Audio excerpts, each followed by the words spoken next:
Hey everybody, welcome back to DDJ's Inferno, the weekly live stream where we talk about male self-preservation and self-improvement, as well as issues related to healthy masculinity. I just wanted to thank everybody in the audience for tuning in today.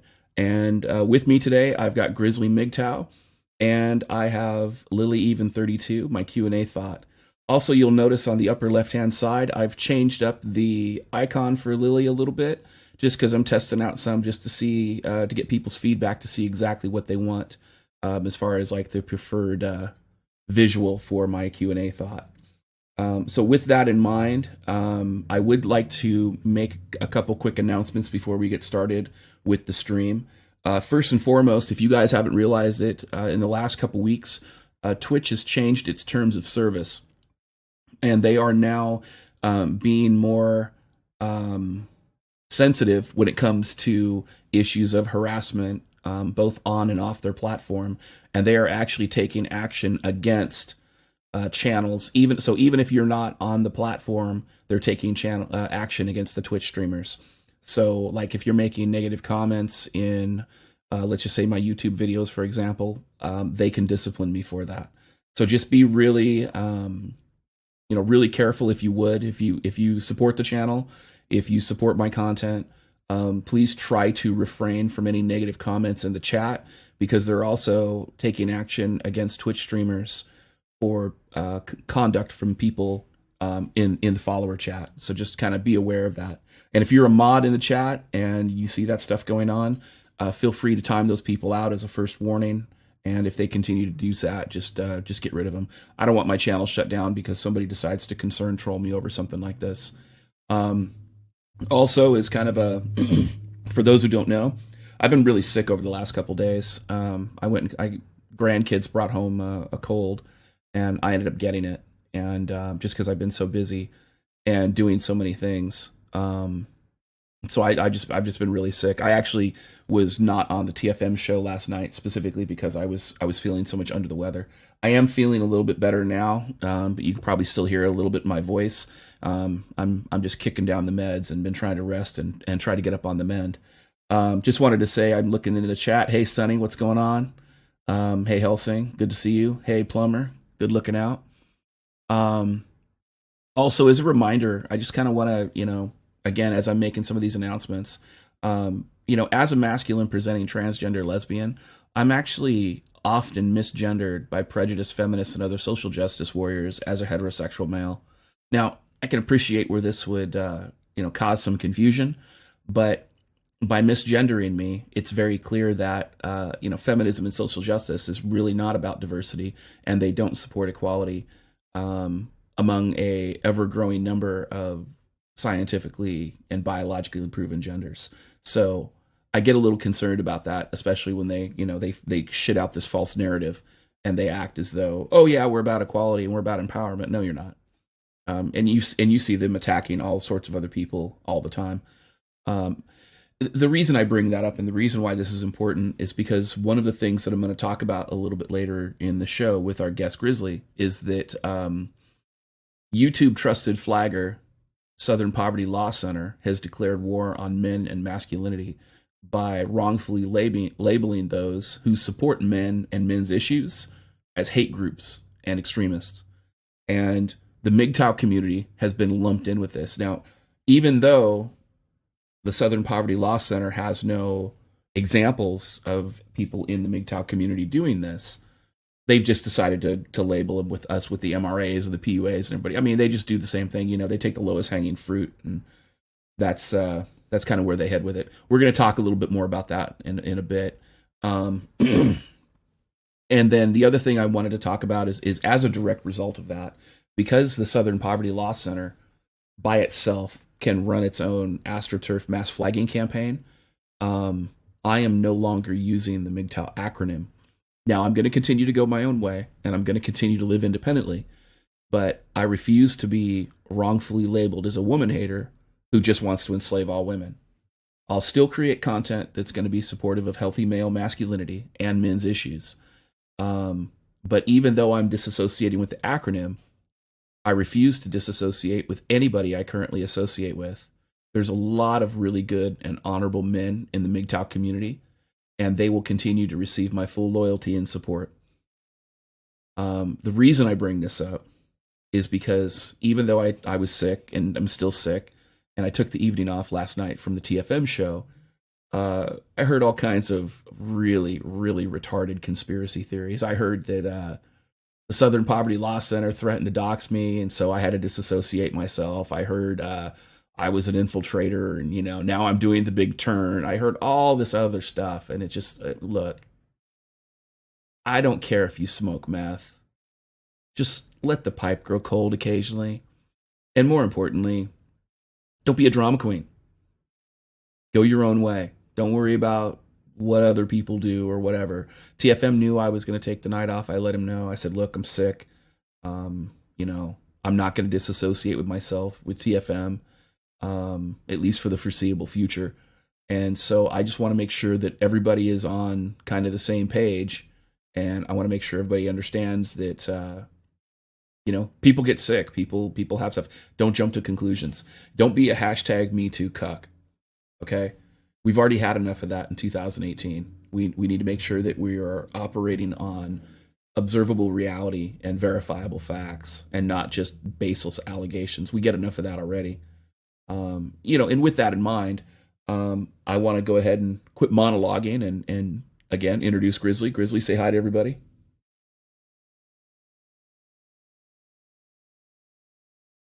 Nice. So tell me, what's been going on with you since we last talked?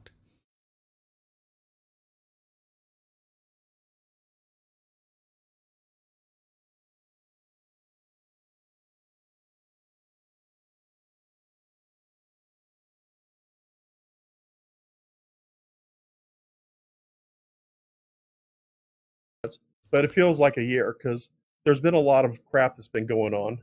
No All right. audio. You're I saying there's saw no. that. Yeah, I Okay. first that was my fault. So go ahead and repeat All right. yourself on there again. Um, from the start, or Yeah, from the start. Go ahead. all right, everybody. This is Grizzly MGTOW or Grizzly MGTOW, whatever you want to call me. Just don't call me late for dinner. There you I'm go. reporting from from behind enemy lines in Gynocentrism Central in California, otherwise known as Dogcrapistan, Right on. where we have officially turned into a third world country. You know what? Where are all the dead hookers? WRP beater, they're probably down the street from me or in the morgue. But anyway, just getting back to what I was saying, this it feels like a year. It's only been 3 months. We're in first quarter 2018. A lot of stuff has happened. I'm a little disgusted at MGTOW right now. So I'm just a man going my own way or going his own way. Right. I'm not. I'm kind of like sick of the stuff because we got these factions now, and on top of that, which I've mentioned in my own videos, the whole anti-Semitism and alt-right entryism. Which, getting back to what DDJ was saying about the Southern Poverty Law Center, of course, the Southern Poverty Law Center is almost a joke to people that are half awake, but that doesn't mean they can't use these alt-right people, these anti-Semitic guys calling themselves big towers, as fuel to justify their crusade against men's rights groups and men's groups as being hate groups towards women. And just for the record, for anybody that may have not figured it out over the last 2.5 years, I'm not a misogynist. I just play one on TV. But yeah, it's been a mess. There's been a lot of stuff. I got drawn into some drama that I didn't ask to be drawn into, and I did my best to stay out of it and be neutral. And if anything, I don't know if I'd say it's wrong, but I didn't attack people personally. I just attacked their ideas without mentioning their names. The whole entryism, the MGTOW's ward BS, and stuff like that. And that kind of that kind of got me a little bit. It's like, okay, I need to say something about this because we don't, MGTOW isn't anti-Semitic. This isn't an extension of the alt-right. If you guys believe in it, that's fine. And my whole attitude is, you can do what you want. You just can't do it on my channel. So that's what's been going on. And I don't like drama. I like making content. I like making guys laugh. And I figure if I can make some of these guys laugh, that could help red pill them a little bit better instead of being deadpan serious. Right. So I tend to over embellish a little bit on my videos, as everybody knows. And I've come up with some Grizzlyisms, as some people have put them. One of these days I might organize them. I don't know yet. There you go. But yeah, but it's just been it's just been a crapshoot. And getting to this whole Southern Poverty Law Center thing, they're a joke. They originally started out with good intentions. They went after white supremacist groups. They went after the Klan. They got justice for victims of that stuff. But of course, when it comes to the Marxist left, they're one way. So yeah, it's good that they're going after the Klan, but they don't go after other racial hate groups that hate white people. So it's really not down the middle. And now that they've pretty much destroyed the Klan, because most of these Klan organizations, they've actually been infiltrated by the SPLC, and they have these COINTELPRO agents that actually run these groups, and they report back intelligence. It's a joke.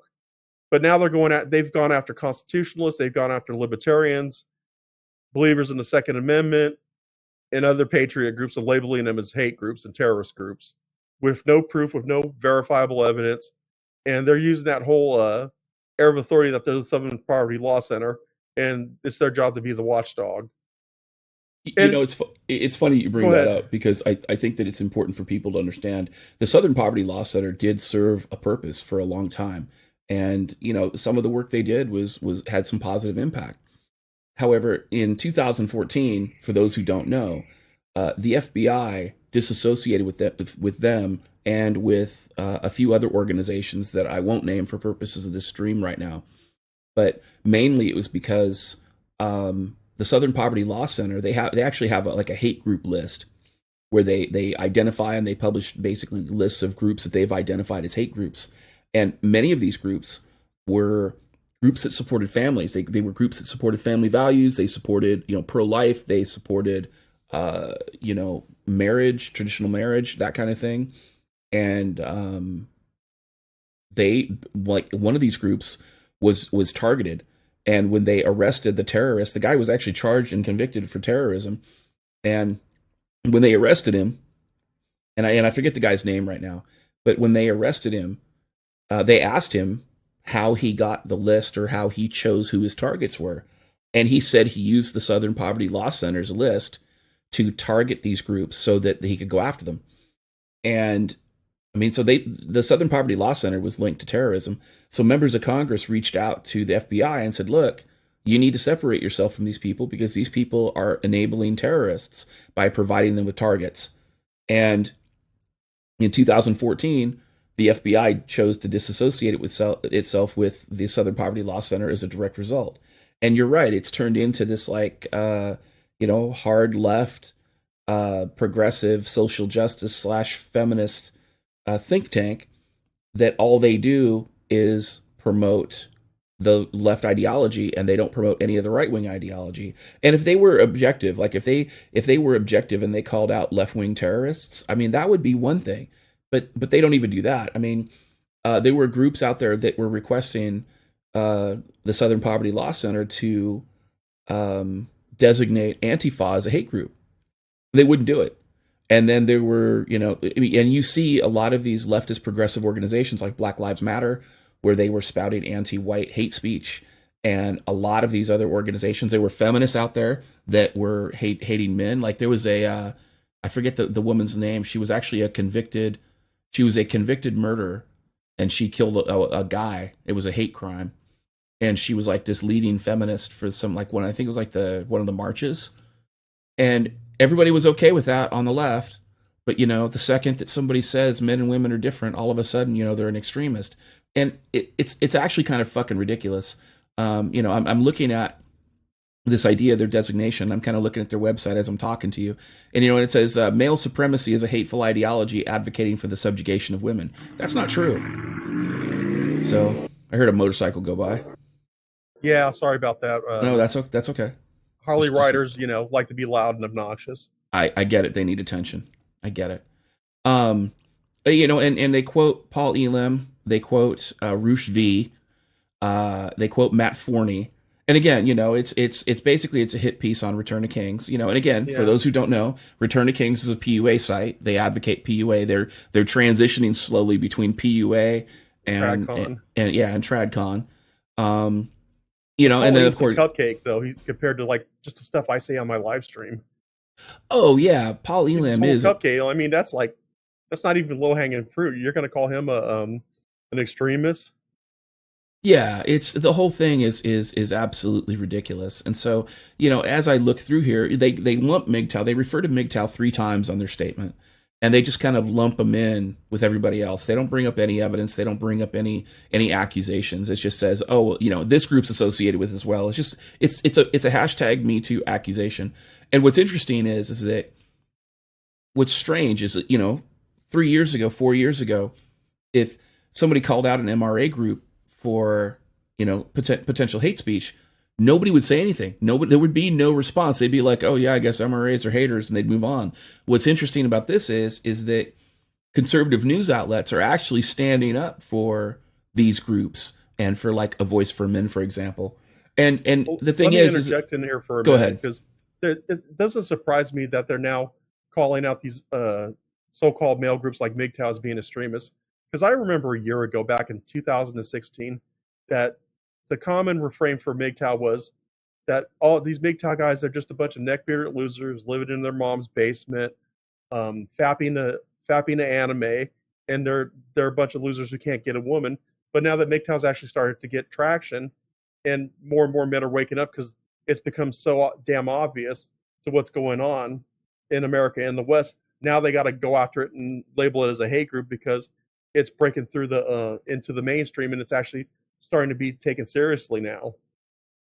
Well, and I think what's also going on is that there are a lot more MGTOW content creators out there who are actually discussing the reasons that men are going their own way and showing real life examples. And I think that the people who are around are actually paying attention.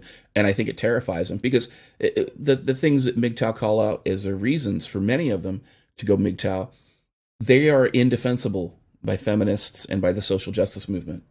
Nobody in the first world or in any country where feminism has been adopted can say that family court is fair to men.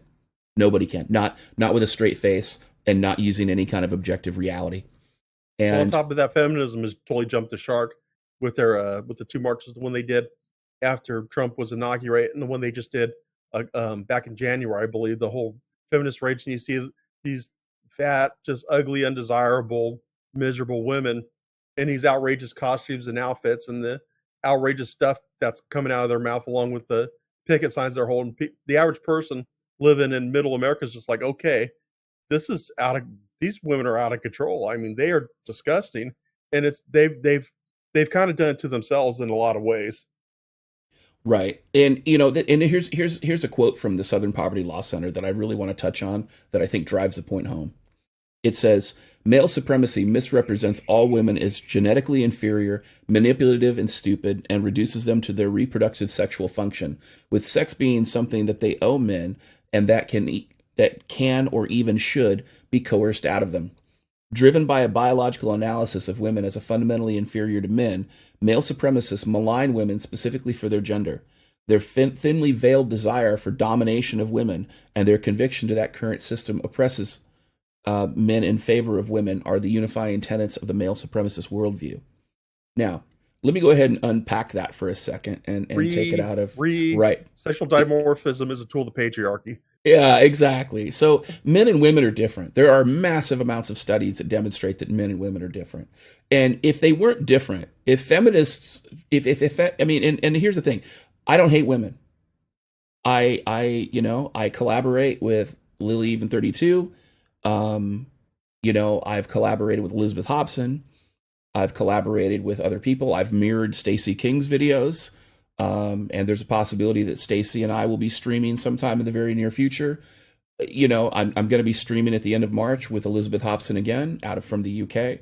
So this idea that male supremacy it's retarded. Well, first and foremost, it's grounded in patriarchy theory, and outside of feminism, patriarchy theory doesn't exist. The only reason that feminists even have a leg to stand on is because they've redefined patriarchy into something that it's not.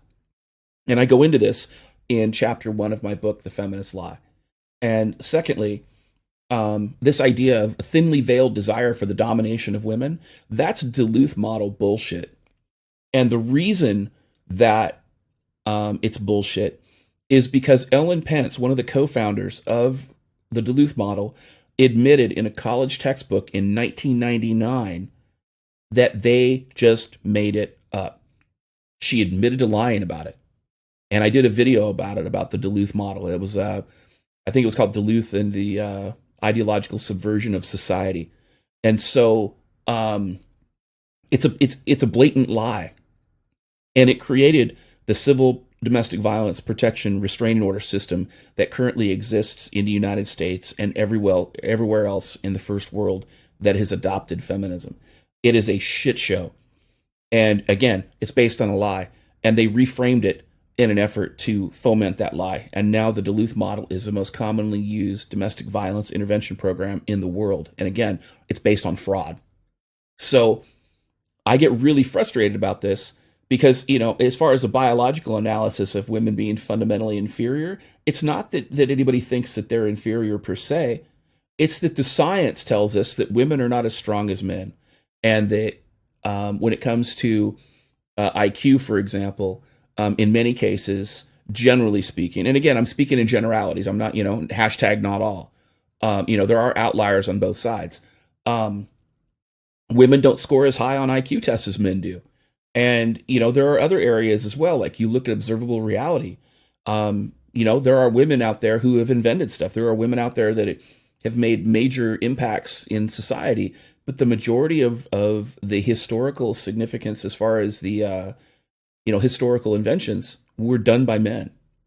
And again, that's not disparaging women, because I think that when it comes to, at the end of the day, when it comes to this idea of men and women being different, I think that they have strengths in different areas. And well, let me jump in. Women go ahead. serve a different purpose than Right. men do. I mean, and I got to tell you something. This whole dominance thing that they're trying to make us out to be like some sort of extremist group. 9 out of 10 women, and I've talked to a lot of women. I've slept with a few. Women don't want a weak milquetoast guy. No. They don't want a guy that they could just roll over, because they have nothing but disgust for that guy. They want a guy that's gonna, call them on their bull crap and put them in check. And they don't want someone that's just gonna be some wimp. Because if they can roll over, then everybody else can roll over that guy. And women want to be protected and provided for. And they'll normally just like friend zone that guy or just completely dismiss him out of their life. So that whole thing right there is like it's like the SPLC, feminists, just the left in general.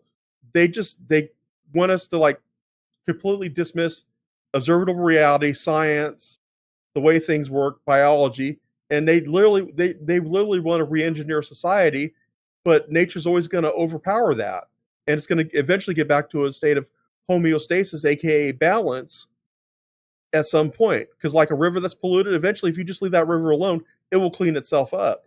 And the same Right. could be said with the whole relationship between the sexes.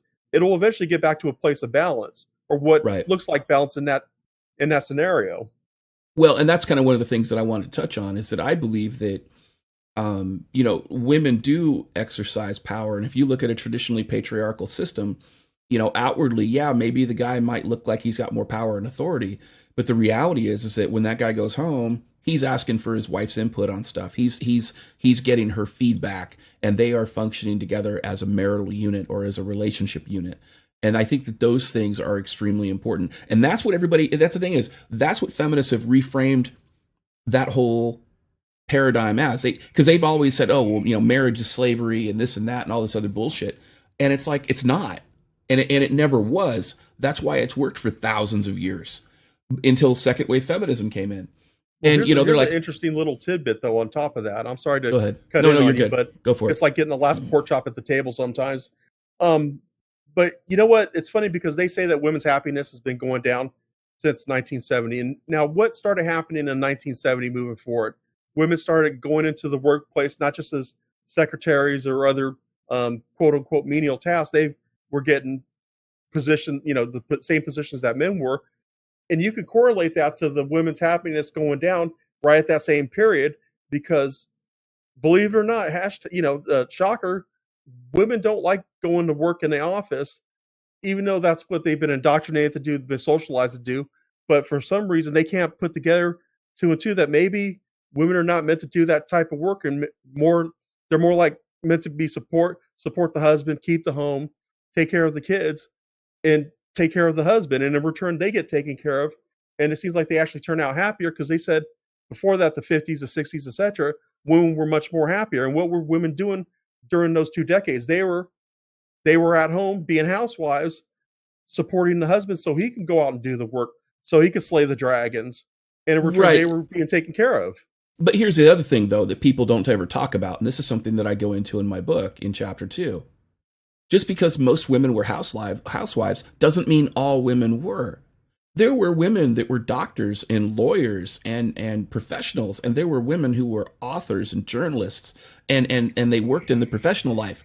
It's just that those were women who chose not to marry. They chose not to have the traditional family. And even some of them who chose later in life to do so, they still had meaningful relationships with men. There wasn't this whole idea that marriage was slavery or anything else. I mean, that's the sad part about the entire scenario here, is they've just repainted this as though it's like this whole big slavery, and it's horrible. And you look at, like, for instance, if you look at the rape stats from 1960, which is before second wave feminism took over, it was like 9 or 9.5 per 1,000 people. You fast forward 15 years after feminists took over, that number rose by 400%. So feminism didn't stop shit. And it made life worse for a lot of people. And when it comes to this idea where you were talking about, women outside the household working, the reason that they're miserable is because they have to earn their own keep, and they want work-life balance, because, women have different values than men do in generally speaking. And so, whereas a guy will sacrifice himself, most women would rather have a balance because they don't want to work that hard. They want to enjoy their life. They want to, spend time with people and socialize. And I mean, all those are reasonable pursuits. Guys will be more likely just to work, especially if he's got a woman at home. He's going to be more likely to sacrifice himself and do that. And again, I'm speaking in generalities, hashtag not all. Again, there are outliers on both sides of the fence. The thing that frustrates me about this entire thing, though, is that the Southern Poverty Law Center, with their quote about, where is it at? Male supremacist misrepresents all women as genetically inferior, manipulative, and stupid, and reduces them to their reproductive or sexual function. Well, guess what? You've just described feminism. Exactly. The Southern Poverty Law Center has just described feminism. And if you don't believe me, go look at images from the Women's March where women are walking around as giant vaginas. Or, waste his time 2017 was the hashtag for 2017, where women knew that guys wanted to get laid, and so they just decided to waste his time instead. And that was like an actual feminist campaign. Or the fact that the slut walks were a thing everywhere. And women, feminism constantly promotes this idea of promiscuity culture everywhere. Look at Elle magazine, look at Miss magazine, look at Cosmopolitan magazine. They talk about female empowerment one blowjob at a time. And then they turn around, they're like, oh, don't objectify women. Well, what the fuck? Why would you put that stuff in a magazine then? Well, here's the funny thing, and the real tragedy to that is that, these women, they can get away with that when they're young and attractive. But as soon as they hit that wall, then it's where all the good men gone. Then, of course, a lot of these women, they can't look in the mirror and just realize, wow, I just really screwed off the best years of my life just going around and being a party favor. Now guys are not checking for me because my reproductive capabilities are just about gone, and it's men's fault. But they can't for whatever reason make the correlation to that. And it's fine. I got a little anecdote because not this year but last year, when Trump got elected, in the quote unquote Women's Day of Rage, during his I was either the day after the day of the inauguration, and I didn't know they were doing a march downtown where I'm at. So I go to get some Kung Pao Poodle. I'm just kidding. It's just a joke, guys. Don't flip out, SPLC. He likes wiener dogs better. Yeah, exactly. But the point being though, I was walking, and then there's this like older. I'm gonna try to be as gentle as possible, but there was this older woman, maybe like 30, maybe like 30 years, maybe 25 or 30 years my senior, and she was morbidly obese. Gravity took its revenge, and she had a sign: don't touch my breasts, or keep your hands off my breasts. And I actually yelled across the street to her that nobody in their right mind would ever want to touch your breast. And I'm leaving a couple words out of respect for Sure. DDJ. But the thing is like that's the obnoxiousness of that. And feminists, you look at your typical feminists, they're morbidly obese, they got foul attitudes, foul personalities, they're miserable, and and they're so miserable they practice the left's definition of fairness, which is making everybody equally miserable. So they've managed in at least 50, I'd say 50 years, if not more, to make both men and women miserable by pushing this agenda. But what they do is they lower these naive women in with all this stuff about how they're victims and they're oppressed and men are nothing but predators. They eat it up, and then these women become miserable. Guys just want to, most guys just want to have a family and do their thing, making them miserable. Therefore, the hardcore feminists are happy, Yeah. and it's a complete crapshoot. Well, and that's the other thing too that I think that needs to be underscored is that feminism harms women as well. And because the thing about it is that a lot of men, myself included, nobody wants to take to enslave women. We just want there to be some consistent standards. And if feminism wants to talk about, and feminists want to talk about this idea that women are equal to men, well, great. You know what? Here's a way that you can advocate for equality of women and men. How about you give men and women everywhere in the Western world equal rights when it comes to paternity? So that men can choose to opt out of a pregnancy, men can choose to have the woman have an abortion, men can choose to adopt the child, adopt the child out, or the men can choose to take the child and drop him off at a fire station or a church or something like that and just give the child up. Men don't have that right now. And more importantly, when it comes to physical jobs, whether it be the police department, the fire department, emergency services, law enforcement of any kind, military, let's have one set of standards. Let's have one set of physical fitness standards. If women are equal to men, let's do that. Amen to that. And women who can achieve the standard, they should be the ones who should be the police officers. They should be the ones who should be the firefighters. They should be the ones who should be, in those positions. And when it comes to psychological issues, or not psychological issues, but when it comes to intellectual pursuits, like doctors and lawyers and things like that, we should have one set of standards. There shouldn't be this idea that we should basically disparage men in order to make room for women. Because we've gotten to a point now where in college, like in the United States, like almost 2/3 of all college students now are female. And they get all this financial aid, they get all this support, they get all these scholarships and grants because they have a vagina.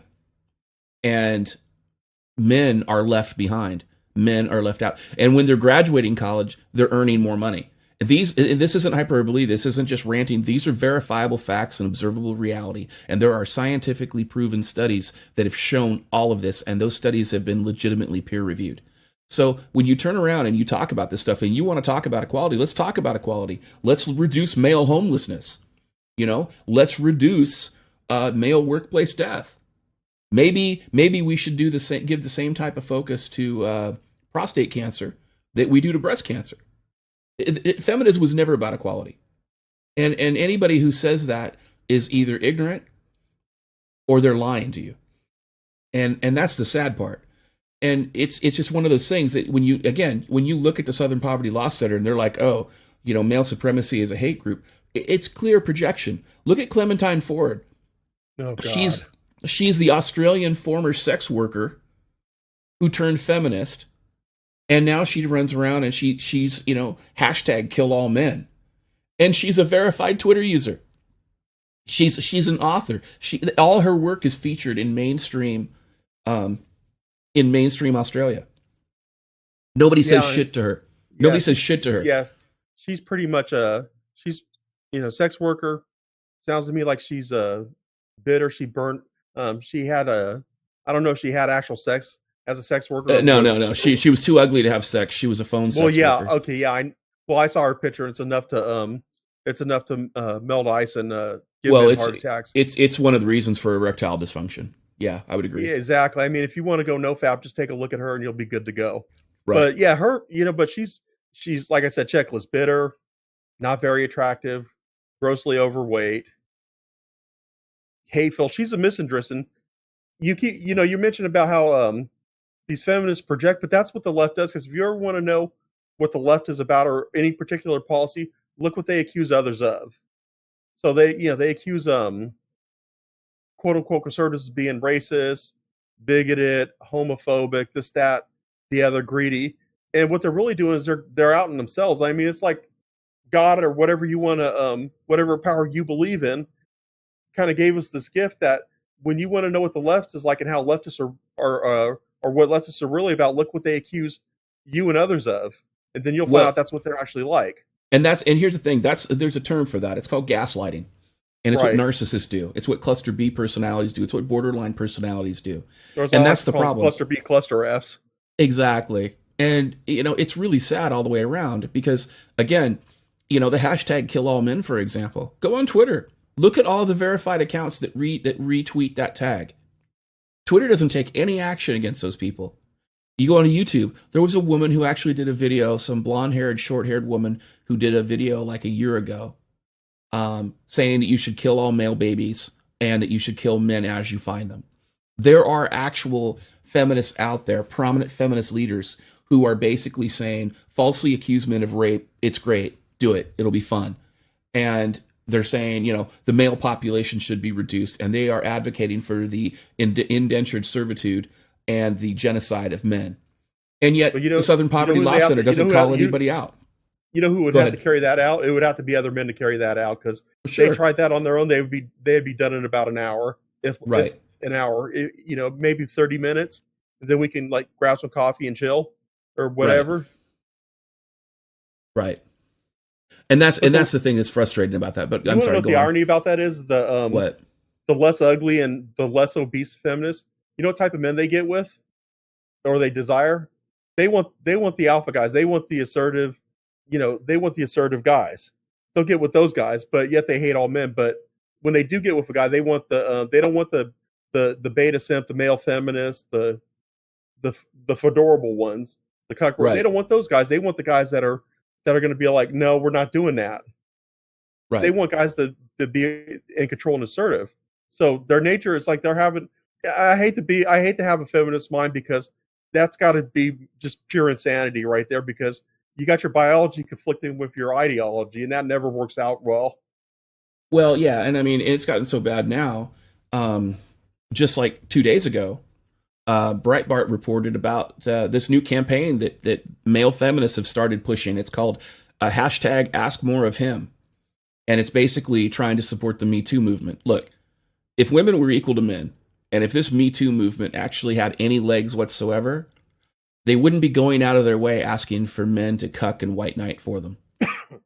Because the facts would speak for themselves. That's what the truth does. That's the beauty of the truth. The beauty of the truth is you don't have to remember whatever the fuck it was you said. The beauty of the truth is that this shit speaks for itself.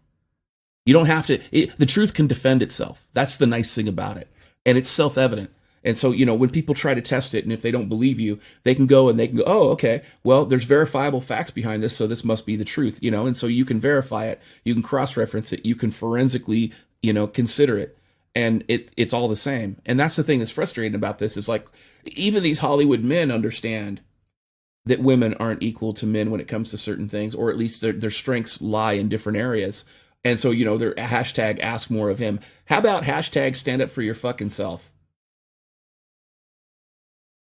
I don't understand it. And so for me, it's frustrating. And the reality is that women do wield a lot more soft power than men. And there are a lot more, at least from what I've seen, there are a lot more manipulative women than there are men. In fact, promiscuity has gotten so common now that every woman has a party face. And again, hashtag not all, but again, in general terms, women have a party phase. Women, they call it their party phase, or they call it their slut years, or whatever. Or they go to a different town and have sex with people in the other town, or whatever. Or they get on their dating apps, and then they go hook up that way. So, they do it. It's just they don't talk about it. But when they get caught, that's when the false allegations come in. So this is one of those things that's just absolutely frustrating. Yeah, or they want a payday. And again, I'm not saying that, women should be enslaved. I'm saying that we should be focusing on where people's strengths are. So if certain fields are more prone to have women be a part of them, and they're legitimate fields of work, great. That's what happens. Okay, so you have the majority of females who are nurses, for example, because women may be, for whatever reason, may be better suited to the nursing industry. Fine. You may have more men who are coal miners or things like that. Okay, fine. But don't turn around and say, look, proven biology is a tool of the patriarchy or some bullshit like that. It's absolutely retarded. And really the sad part about it is that the Southern Poverty Law Center, by many measurements, has lost all credibility. And it's really crazy that YouTube has now turned them into a trusted flagger. And for those people who don't know, yeah, and for those people who don't know, a trusted flagger can run their own private AstroTurf campaign, and by themselves they can mass flag down a channel. So if they don't like you, they can flag you down. Let me give you an example. MGTOW 101's channel was taken down, and everybody blamed me for it because he and I had a disagreement.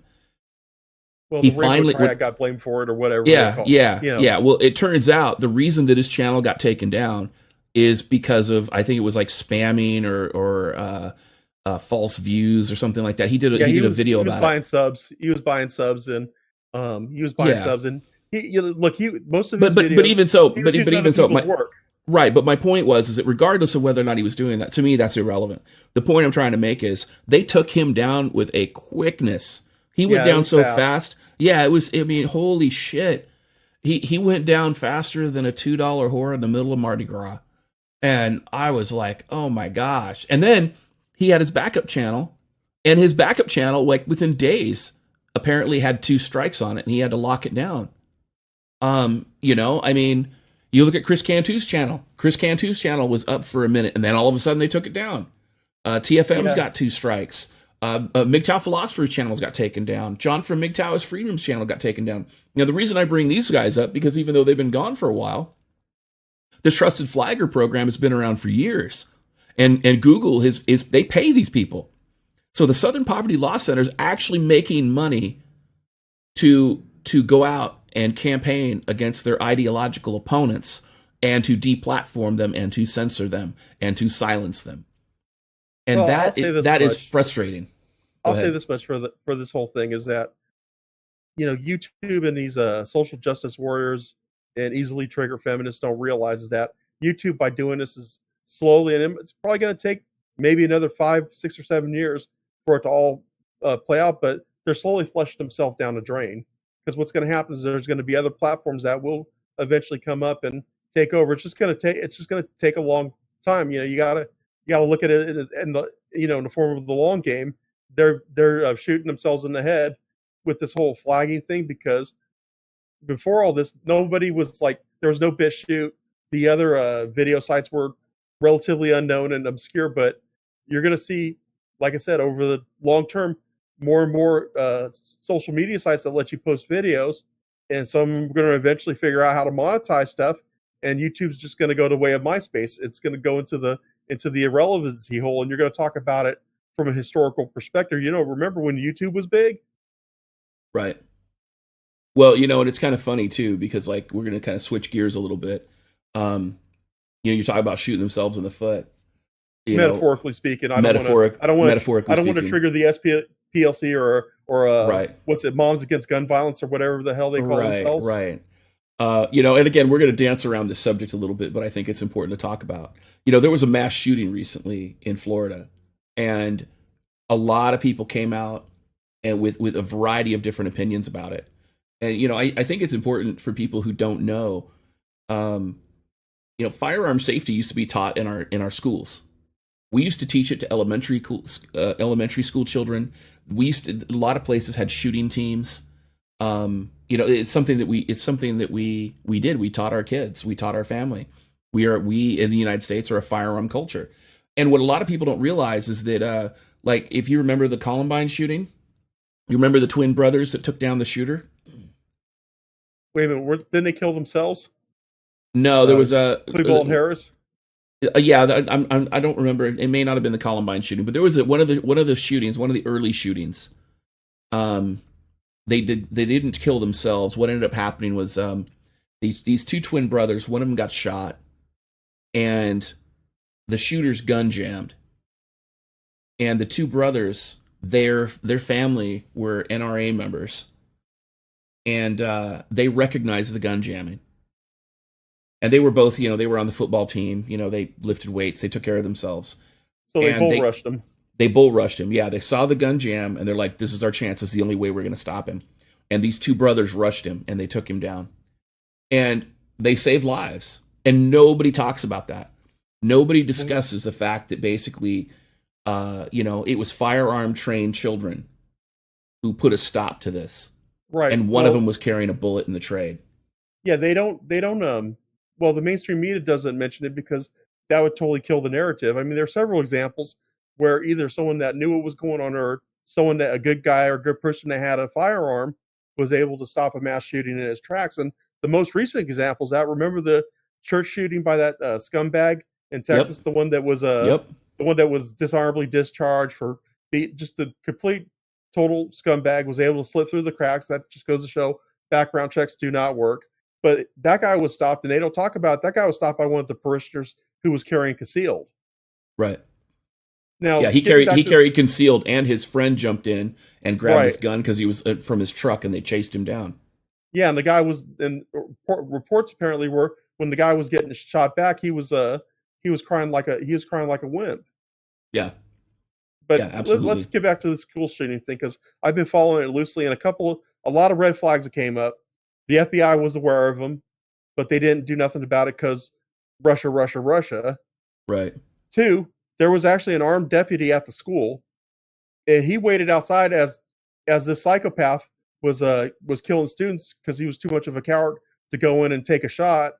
Right. And I've read stories where a concealed carrying civilian with no bulletproof vest or anything like that went in and confronted these guys wielding semi-autos. But he I call him I call the Broward County Sheriff's Department the cowards of Broward because Right. they didn't do nothing to stop it. So there was an armed person there, but he was too much of a coward to go in and actually risk his life. Which I'm going to be a little blunt here, is his job to do so. Right. On top of that, they knew about it. I think at one point the guy actually came out and said something himself, and he was just letting off signals that he was going to do something like this. But first, the first thing they're going to go to is, oh, he had an AR-15, the big black scary gun, which is racist, by the way. The guy was on SSRIs. I think you said that he came from a single mother household. Hold on. Yeah. Well, let me jump in there real quick. First and foremost, yeah, APOC corrected me. The guy who took down the shooter in Texas did run to a house from nearby and grab his AR-15. So yeah, so that was, and he did flag down a passerby with a truck. I wasn't sure if somebody came out of the church to get the truck or not. I just remember it in broad strokes. But you bring up a valid point, and since you've got the little sirens going by, let me step in. The thing about the shooter that struck me, and this is a thing that it's really kind of funny. Ever since I've come online, ever since I first started talking to TFM, anytime a mass shooting has come up or anytime we've talked about it, I have said over and over and over again, these shooters are products of single parent households. They are products of single mother households created by feminism's war on marriage, men, and family values. Now, I'm not saying that single mothers are evil. That's not what I'm saying. I'm saying that one person can't raise a kid. You need a mother and a father to raise your child. Especially a young man. Absolutely. And it's absolutely unconscionable that people don't want to look at this as the cause, because as feminism becomes more prominent and as feminism destroys more families, you've seen the mass shooter rate in the United States go up. And again, single parenting is linked to mental health problems. Single parenting is linked to violence. Single parenting specifically is linked to violent crime. Single parenting is linked to all the stuff that creates these mass shooters. And because children are more likely to be abused in a single parent home, a child of abuse is more likely to grow up to be a criminal. In fact, being victimized as a kid is the single biggest indicator of whether or not that child is going to grow up to be a criminal, or to have a criminal record, or to be successful in life. That is the single biggest indicator. So if we want to protect our kids, if the media actually gave a shit, if YouTube gave a shit, If the Southern Poverty Law Center gave a shit about our communities, they would turn around and they would be like, look, we need to do the scientifically proven best thing to protect our families. And that is, we need to get the fuck rid of feminism, and we need to recreate or rebuild the social contract between men and women so that they are not so retarded to each other anymore. Because until that happens, you're not going to see any of this change. And frankly, you're going to see it get worse. And the Southern Poverty Law Center knows that. That's why in 2013 and 2010 and 2012, they were designating pro-family rights groups as hate groups because they didn't want anybody to deal with that. And as a result, one of these groups was targeted by a left-wing terrorist. Yeah, And again, I think I remember that story. Yeah, and so where he it's walked really into the sad. offices and I think he got dropped by a security guard or something. He did, but he like shot. I think it was over a dozen people he shot up. But it didn't really get much traction in the news media because it kind of went against the narrative that these mass shooters are all a bunch of right wing wackos, which they're not. They're all actually medicated, like seriously mentally ill leftists. Right. Well, and then you take a look at the areas in the United States, for example, that have the highest rates of crime. These are neighborhoods that are predominantly populated by single parent households. They are predominant. Yep. Yeah. It's ridiculous. I mean, it doesn't matter Chicago. what color. Yeah, it doesn't matter what color the people are there. It doesn't matter if it's a black ghetto or a white ghetto or it's a cultural Asian thing. ghetto. It's not a race thing. Exactly. It's the fact that they don't have dad in the home because, from my own experience, is that what the conventional wisdom is like we could replace dad with the government and medication, and no, you can't because because what they're doing is this. The boys are starting to get it once they start hitting puberty. These boys are lost, and just from my own experience, and I've talked about this in my video about the one time my dad looked out for me. Is when I was a little kid, I had ADHD, and I was hyper and rambunctious, and my dad, my teacher and the administration were trying to pressure him into putting me on ADHD, and my dad's a World War II vet, so he was old school, and he's just like, "Oh, you want to put my kid on dope?" I don't think so, and he had some choice words for him, which I'm not going to repeat here, but he basically told him to go f themselves, and his whole thing was like, you know what, I'll find a way. He'll find a way to overcome this. I'll discipline the hell out of him or whatever I have to do, but he's not going on medication. And that's what they do is they put these kids on medication when they're young. And imagine putting a kid on speed when he's 7 or 8, or even when he's a teenager, he's still developing. You know how that just like totally just turns the brain sideways? And that's what's happened to these kids. And then these kids grow up, they're being indoctrinated by the boob tube. Mom can't control them anymore. Whereas if they had a dad in the house, the dad would just kind of, he'd take them out back and show them what's up. But most of the time, but when I hit puberty, I didn't need any of that because I already knew better. But when you have these single mother households, contrary to popular belief, yeah, women can have it all, but it's at the expense of everybody else. These boys grow up with no guidance, no sense of purpose, no role models to look at, and how to behave as a male, as a man, and how to like calm down. They're not there to give them focus or purpose, and so they just run wild. Then they end up like this guy. They get sucked in by leftists. And let's bring it back to what you were saying about these cities that are full of single mothers.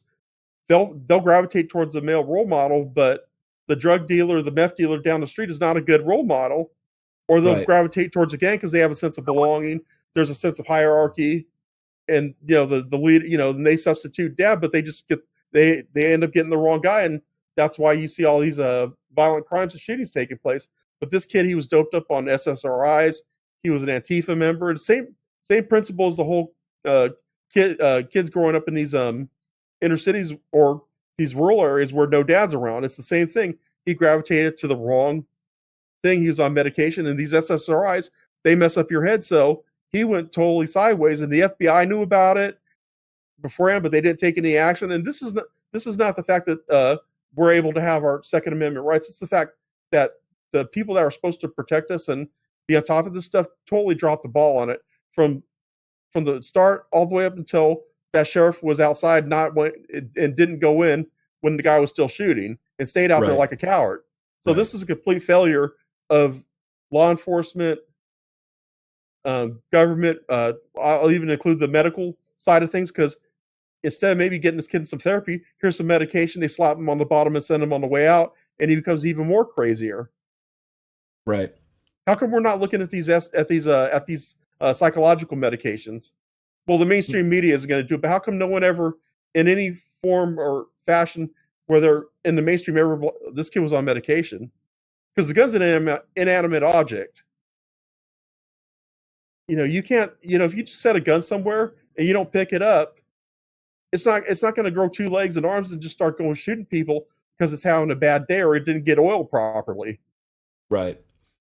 Well, and that's the thing too, is like with a lot of these medications, you would find that a lot of these kids, if they actually had not only proper supervision at home, but good relationships with their families, that they would not have the psychological problems that you see a lot of these kids have. But I think the other side of this is that is also missed is that, there's a lot of push for the nuclear family, and you see tradcons do this all the time. They're like, oh, we need to have a mother and a father in the home. That's not enough. You have to have extended family. You have to have that extended family there so that the extended family can provide it.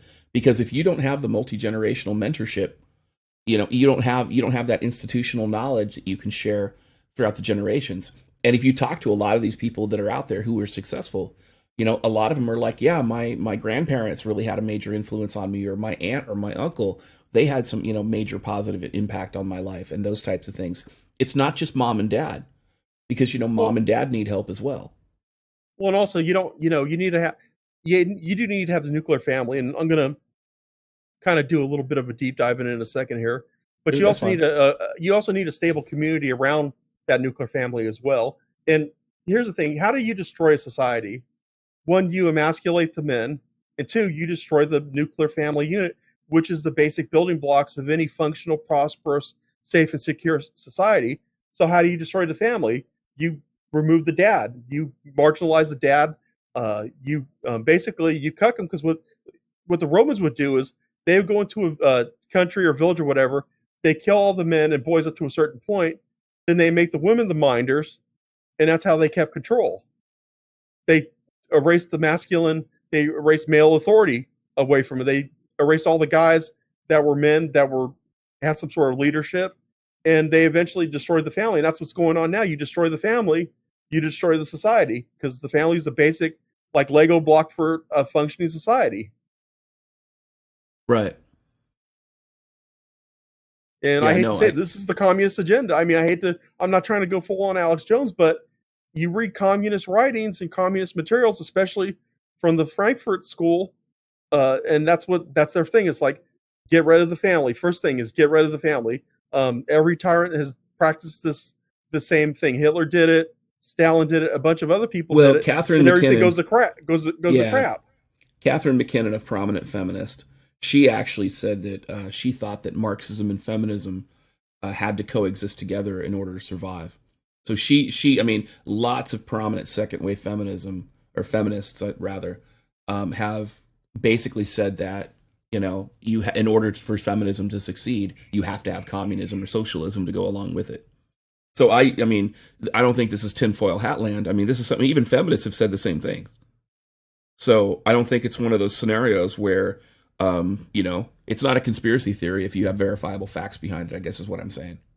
Right. So I totally get it. And this is the reason why these shooters, and you look at a lot of these shooters, and they're, to a fault, mostly male. You look at them, and they kind of have that soft look to them. They have that kind of face, that kind of, I don't know, I guess I call it cuck face. Right. Where they have that soft look, like they've never, they don't have that sharpness that a average man does. Right. And I think you know what I'm talking about. They just kind of have that soft, kind of just pudgy, weak looking body, and you could also just see it in the way they look at what their mentality is. Right. You could see it in their eyes. They don't have that because they didn't, because you said all of the mass shooters didn't come from a broken home, or they came from a single mother household. But the last 27 of the last 27 mass shooters, all but one came from a broken home. Right. But even having a half-assed dad, like as in my case, because he had his problems, I gotta say I'm still grateful I had him staying there, even though my mom was a complete raging psychopath, because I would have turned out a lot worse if he wasn't around. Right. Yeah, it's really sad. And that, and but the thing that was interesting, the thing that I thought was amusing about this whole thing is that, I've been saying this about the feminism link to mass shooting and the fatherlessness since April of last year. And now you're seeing conservatives actually stepping up and they're actually saying the same things. So I think that what's nice about it is that we're now in a situation where people are starting to look at the facts. They're starting to look at observable reality. They're starting to look at what the real reasons of a lot of this stuff are. Now, I'm not saying that being overly medicated doesn't have anything to do with it. And I'm also not saying that there shouldn't be any kind of gun regulation at all. I'm a constitutionalist when it comes to constitutional rights, but I also believe that if you're legally blind, maybe you shouldn't have a gun. If Well, that's common sense, though. Yeah, if you're a homicidal maniac, maybe you shouldn't have a gun. I'm just, these things I kind of roll around in my head. But I also don't believe that, like, with the Patriot Act, where we've taken our National Guards and we've deployed them overseas, I don't think that should happen. I think our National Guard should be our local militias, and we need to keep those people at home. There's Well, a reason for it. we shouldn't be intervening in foreign affairs. Period. Right. That's my opinion. I get it. We should go with what George Washington wanted to do, which is have uh, mutual trade relations with nations and be on a friendly basis with them, engaged in trade, not getting into entangling treaties. Yeah, we should have like I know we're kind of going into Tangentville a little bit, but my belief is that we should have a strong navy with a attached Marine Corps, and we should have somewhat of a strong Air Force Right. and a good reserve system where people are actually trained. Like, for example, Switzerland, they don't have a really I don't think they even I don't even know if they have a military. But going back to World War II, Hitler and his generals were pondering invading Sweden, and they're just like, everybody's just about everybody in Sweden's armed, and Hitler's like, okay, I think I'll pass on that one. Exactly. Well, and that's the United States. I mean, come on. We have 340 million people, and we have 3 guns for every person here. Nobody's coming Exactly. after the United States. Nobody's coming here. You're going to come here. You're going to watch. You're going to watch KKK members and Black Lives Matter people standing arm in arm to shoot at whoever shows up. Yeah, we'll fight. We'll kill each other later. Yeah. We'll get it done later. Look, because if we don't have a country to call our own, then we're both screwed. But here's the thing: Yamamoto in World War II was discussing with his generals. Like, well, he wasn't discussing. His generals like, hey, we got him at Pearl Harbor. We basically sunk all the big ships in the American fleet. Let's go land on the mainland America. And Yamamoto's like, I don't know, because he said, if we invade the mainland, and this is before California became Dogcrapistan in Right. California, he said there would be a gun behind every blade of grass. It He's would not right. end well. It would not end well for the Japanese. And just going back further in history, Lincoln said that no outside power could ever conquer us, and the only way we would fall is from the inside, which he's absolutely right. Because Right. even back then, you would be a fool to invade America, because everybody back then had a gun, had a rifle.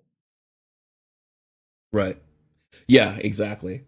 But So, the point is that what I think, at least in my humble opinion, part of masculinity is being trained and know how to use firearms. I think firearms, whether you ever, God forbid, ever have to use them in anger, is a part of being a man. Being armed, knowing how to take care of your weapon of choice is directly tied into masculinity. And I'm not saying that women shouldn't have guns, so don't misconstrue me. But I think that's an important thing. I think learning how to use a firearm, learning how to be proficient in one, that's one of those rites of passages for a man. right. Yeah, no, I agree. I absolutely agree. I also think that every man should be doing some kind of physical labor when they get out of high school. You know like what? a Job Corps type of situation where maybe Right. they're like working on roads or they learn construction or something. I think Yeah. that even if you go to college, you should still know how to use your hands. You know what? Shop class saved my life in middle school and high school. But Yeah. when I was in the Navy, I did a lot of manual labor. And during the whole .com bubble bursting, I had to get a job at a distribution center loading trucks. And yeah, it paid like crap. And a lot of the people I worked with were exactly what I would call choice people. But damn, you know what? After doing a 10-mile bicycle ride to my place of work, and then working 10 hours unloading heavy stuff from trucks, I was tired, but at the same time, I felt pretty damn good. Well, yeah, because you know how to use your body. I mean, I did the same thing in college. You know, I mean, I I started out rode getting seven sore, miles. and yeah, Sure. I started out getting sore and the normal stuff when you don't do that kind of stuff. But eventually, I was feeling my oats. Right. Exactly. And you get used to it. I mean, that's the thing is you get Yeah, used to it, and exactly. you push your body and you get used to it. You push your mind, and you know, again, you can work and carry a job. That's the thing that blows me away about that too. You know, and that's the other thing too that I think is kind of frustrating, and I think it's something that I want to touch on as well. You know, I support financial aid for school. I think that it's important for you know, one of the big studies I've seen is that, you know, one of the ways for people to get out of poverty is education. However, I don't support financial aid when it comes to non-necessary degrees. And what I mean by that is if you're going to go to college on the taxpayer dime, you should be going to college on an in-demand field. So you should figure out what fields in your state are in demand, what job descriptions, you know, what kind of um, job titles are in need, and that's what you should get your degree in, rather than Well, you know, going, I'm going to go get an underwater basket weaving degree, and or I'm going I'm to going get to a make the feminist state. dance study degree or whatever. But it's funny you Exactly. mentioned that. It's funny you mentioned that because there was this documentary out there, and I urge everybody to watch it at some point. It's called a College Conspiracy, and it talks about, you know, how college is so expensive right now. Basically, if you're lucky if you get out of college with 80K debt. Well, the reason why we have that problem is because the federal government took over the issuance of student loans, and Right. these colleges, the administrators got smart. It's like, hey, wait a minute. Every time the tuition goes up and the fees go up, the government matches that by increasing the amount of student loans they give out to these students. So let's just keep gaming it and doing little games like the way they do textbooks, for example. Absolutely. Before you could go to the you can go to the used textbook store and get the same textbook at a cheaper price, but now they put their own little this is such and such versions college of English thing or whatever or history. So you can't do that anymore. It destroyed the market. But the way to solve it is to take the power of giving student loans from the government and give it back to the banks. And not only either force these colleges to cater to a niche group of people that can afford their tuition, shut their doors or they're going to have to lower their prices back. Because back in the 80s, I was talking to a friend. She said she came out of college with no debt and Right. got her degree. And back in the day, you literally could work a job and work your way through college, but you can't do that now because government took over the issuance of student loans. Now imagine if the local bank, and I'm not talking about the banksters or the Rothschilds or whatever. I'm talking about, you know, Joe Schmo loan officer at a bank, and you come up and you need a say you need $2,000 to pay for the rest of your college to get through it. And the bank officer, the loan officer, is going to ask, well, what degree is it? Well, I want to get a gender studies degree. And as the loan officer is barely concealing his laughter before showing you the door, the bank's not going to take a risk on you get the gender studies degree. But if you roll in there like, hey, I'm doing a computer science degree, my grades are really good, but I need to get a loan so I could pay for that last class or last semester or whatever. They're going to look at the grades. They're going to look at your major. They're going to be like, okay, this is a good risk we're willing to take, and we're going to loan this person that money to finish up. But you're going to be some doofus coming in there for some BS degree, like gender studies or medieval Italian folk dancing. They're going to tell you to go f yourself, and they're going to laugh Right. at you. Right. But the way it is now, you can get a federal loan for that. So you got these kids, they're coming out of college, they have a degree, it's a piece of crap that's useless, it's worthless. I mean, well, maybe they can get a job as a coffee Nazi at Starbucks. Because if you want to find all the liberal arts degrees, go to any restaurant where there's waiters and waitresses. Go to your Right. coffee beans and your Starbucks, and you'll find those people there. So, and what I would recommend is if you're a guy, learn some trade skills. Don't be a boob like me and just learn one trade skill. Learn a couple of them. Learn Right. like two or three of them if you can swing it. And another thing, it's Right. funny you talk about working and doing that stuff in manual labor and financial aid for school. There's this I forgot the name of the college, but the nickname for the college is Hard Work U. Now they'll put you through college, they'll pay for your college, but in exchange you're going to have to work for them, and it's not going to be sitting on your rear end doing some office job on a computer. They're going to have you do some sort of manual labor where you're Right. going to actually put your damn back into it and actually have to put some effort into that. And you're gonna come home starting out. You're probably going to feel sore and tired, but eventually you'll get used to it. And and that's the satisfaction of work. Because when I was doing IT, I didn't just sit on a desk and program. I was walking around. I was lifting heavy printers, not the home printer types, but the ones that could print like 1,000 pages in a minute. And Right. that part of it wasn't fun, but I like the combination of being able to use my brain, troubleshoot problems, but at the same time engage in physical activity. It was the perfect balance. Exactly. No, I totally get it. So, and I think at this point, just given the kind of the time, we've been just over an hour. Let's go ahead and open it up to the Q&A. Thank you again, Grizzly, for getting together with me for this conversation. And before we get started with the Q&A, thank you everybody for tuning in. I see we've got over 70 people here. That's awesome. So if you have a question for myself or for Grizzly, go ahead and type a question in brackets and then who the question is to, and Lily will gather your question and square you away.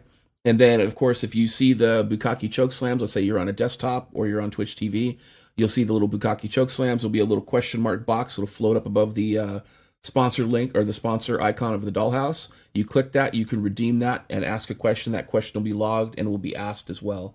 And then we'll just go from there. Lily, you still with us? Yeah, I'm still here. Awesome. So I know we probably don't have very many questions at this point, but go ahead and shoot us questions if we've got them.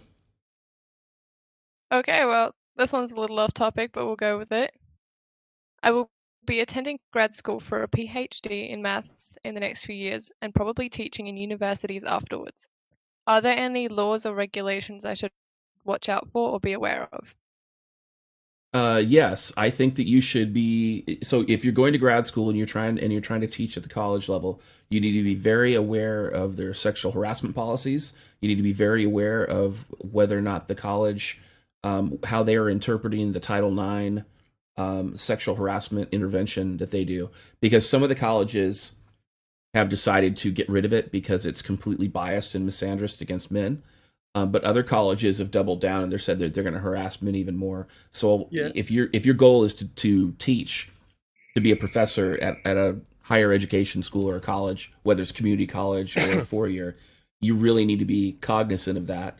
And I would just say, if you can avoid the liberal bias that's there, go for it and do it. If not, fly under the radar. The other thing I would say is that whatever college you teach at, if you like, say, for instance, you get your degree in one state and then you decide you're going to switch states and teach in another state, learn the domestic violence laws, learn the sexual assault laws, learn the harassment laws, and make sure that you have those, you have an idea of what those things are. Because many 4 year colleges, at least in the United States, they have their own police departments or they have agreements with the local police departments to do enforcement.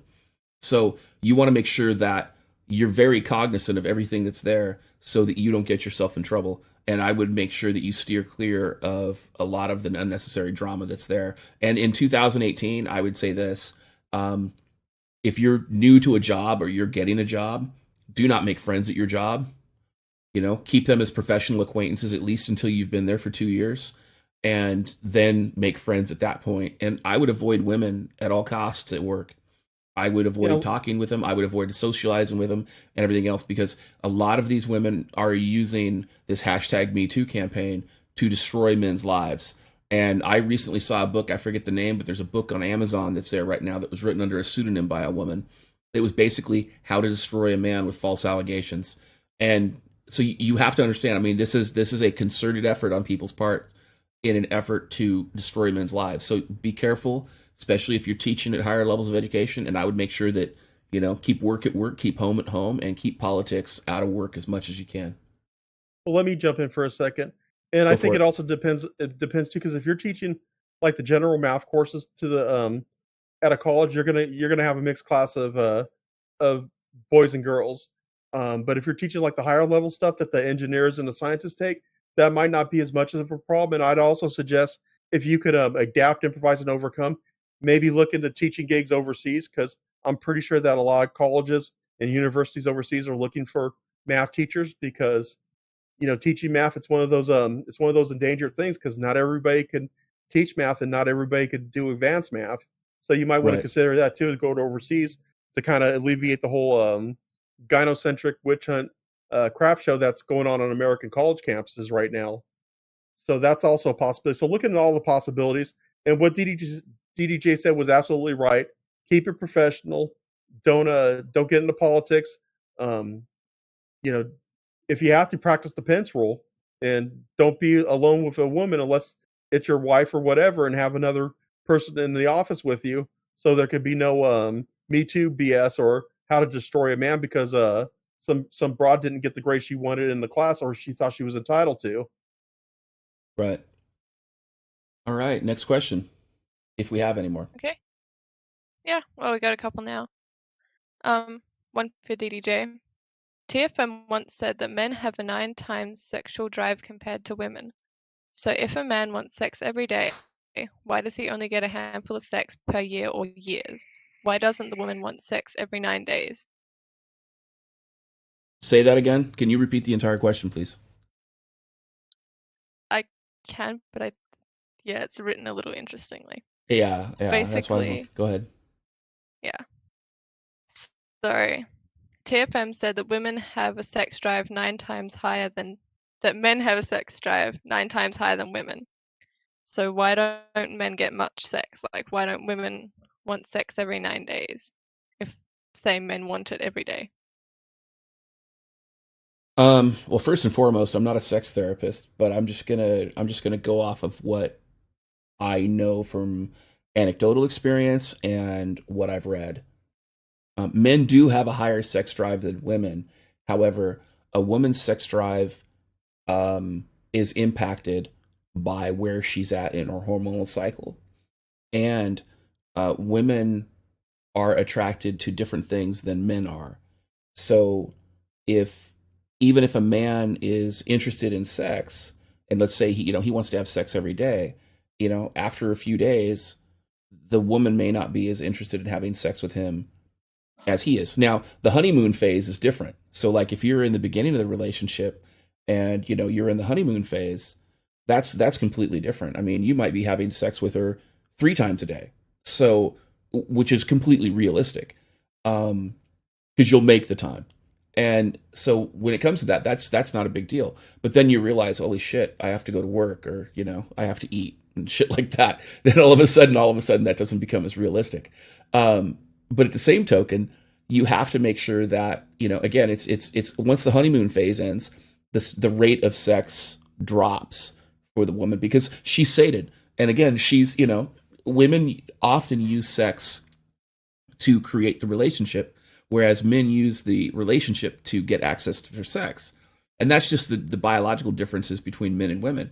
And so, once a woman is connected to a man, she doesn't feel like she needs to have the sex as often.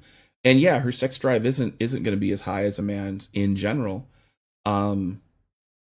But I mean, I don't think it's going to be like once every 9 days. It's not like you put it on the calendar. I mean, sex isn't one of those things that you should go out of your way and schedule if you're sexually active with a woman. It's one of those things that if you're sexually active with a woman, that it should be more organic, I guess. So just get a sex doll. Yeah, I was going to say, even if you're married, just get a sex doll. Or what, or if we roll back a gynocentrism, implement the salt mine solution, you can have a harem.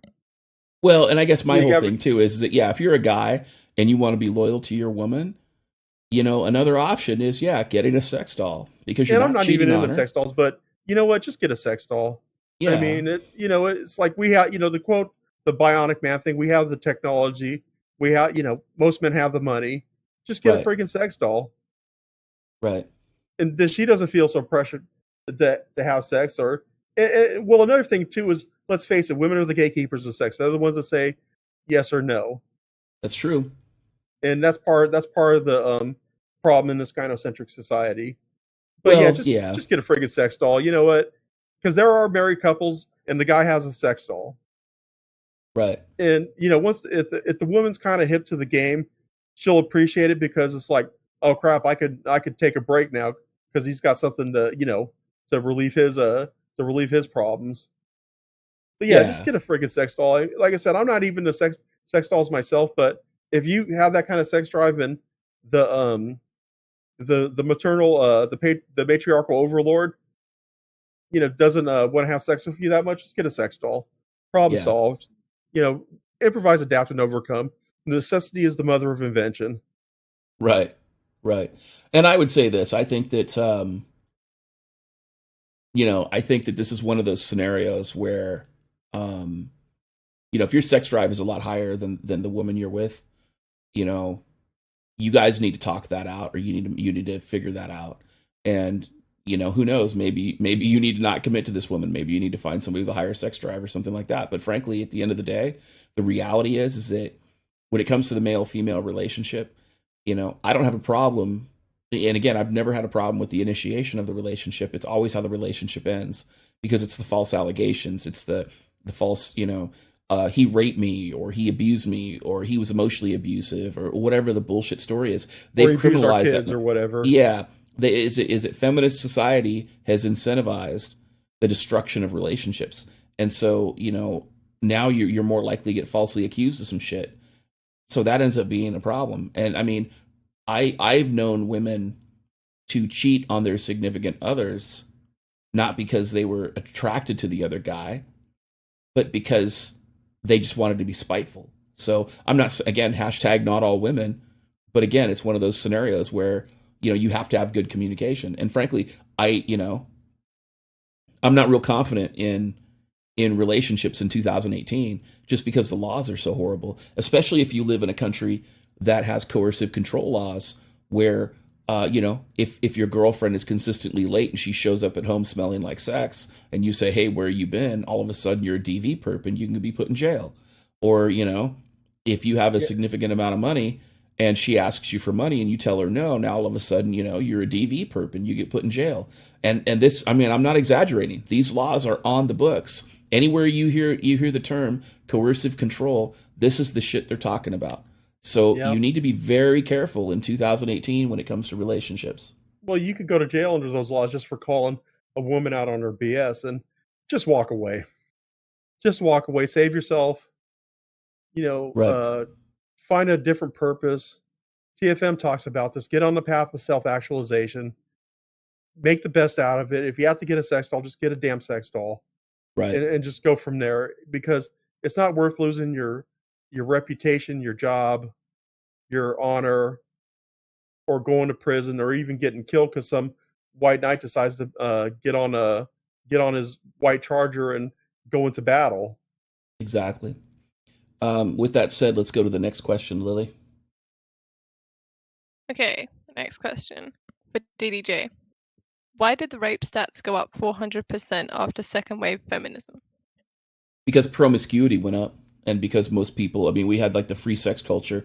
The whole thing about the whole 60s was like, this idea of free sex. But the reality is that there was a lot of people doing drugs, and there was a lot of non-consensual sex going on. And then again, because, the minorities were targeted first. Like if you look at in the early 1920s, before World War II, Planned Parenthood targeted minority communities for abortion. And Margaret Sanger was an absolute racist, and she was a genocidal eugenicist. And she, I mean, if you look at her writings, she admitted it. And I did detailed research on her when I wrote my book. She was pen pals with Hitler. Yeah, she was, and many other notable eugenicists. And so, but the thing about it is that when she went into these minority neighborhoods with her birth control and with her abortion clinics, they were teaching and indoctrinating these minority neighborhoods into the idea of feminism. So that ended up creating a huge issue. So now you have these broken homes and broken communities, and you have these feminists out there saying, hey, burn your, because in the second wave feminism, they were like, burn your bras, free sex, everybody can have sex. Now all of a sudden you have all these people trying to have sex because they're being told this is what they should do. And these guys are forcing themselves on women thinking that it's all acceptable. And it's the same shit that was going on with the hashtag Me Too movement in Hollywood. A lot of these women were like, yeah, these guys are forcing themselves on us. And you'll notice, just like they were in the 60s, a lot of these guys were like, the quote unquote progressives. They were the male feminists. They were the people on the left that were doing it. It wasn't the people on the right.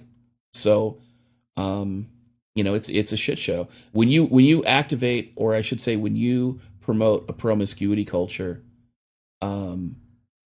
without certain elements, you increase your level of sexual assault, and you increase your rate of false allegations as well.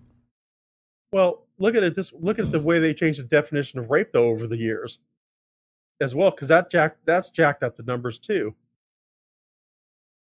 Right. So, I mean, with so that said, it's all a canard, and the whole promiscuity thing, it destroys trust.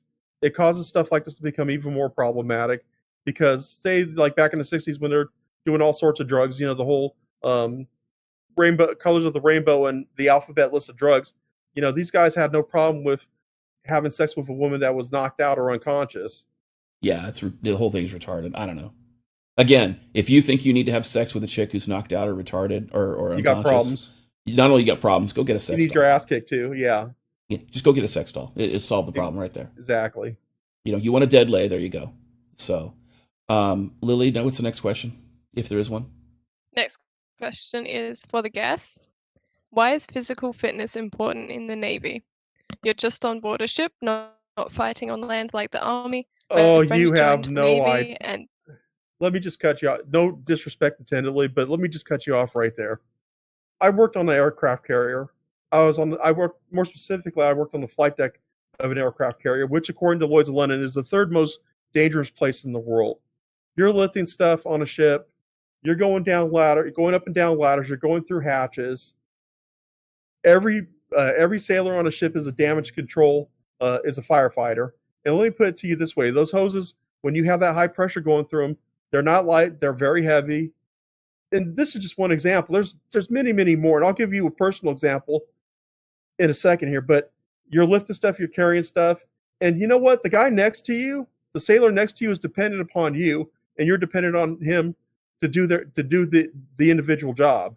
And if you're soft, doughy, like no muscle tone type of guy, you're gonna let him down. And let me tell you something. I don't know how long you could tread water for, but when the shit hits the fan, pardon my language, you need every swing and you know what on the job. And I'll give you a personal example.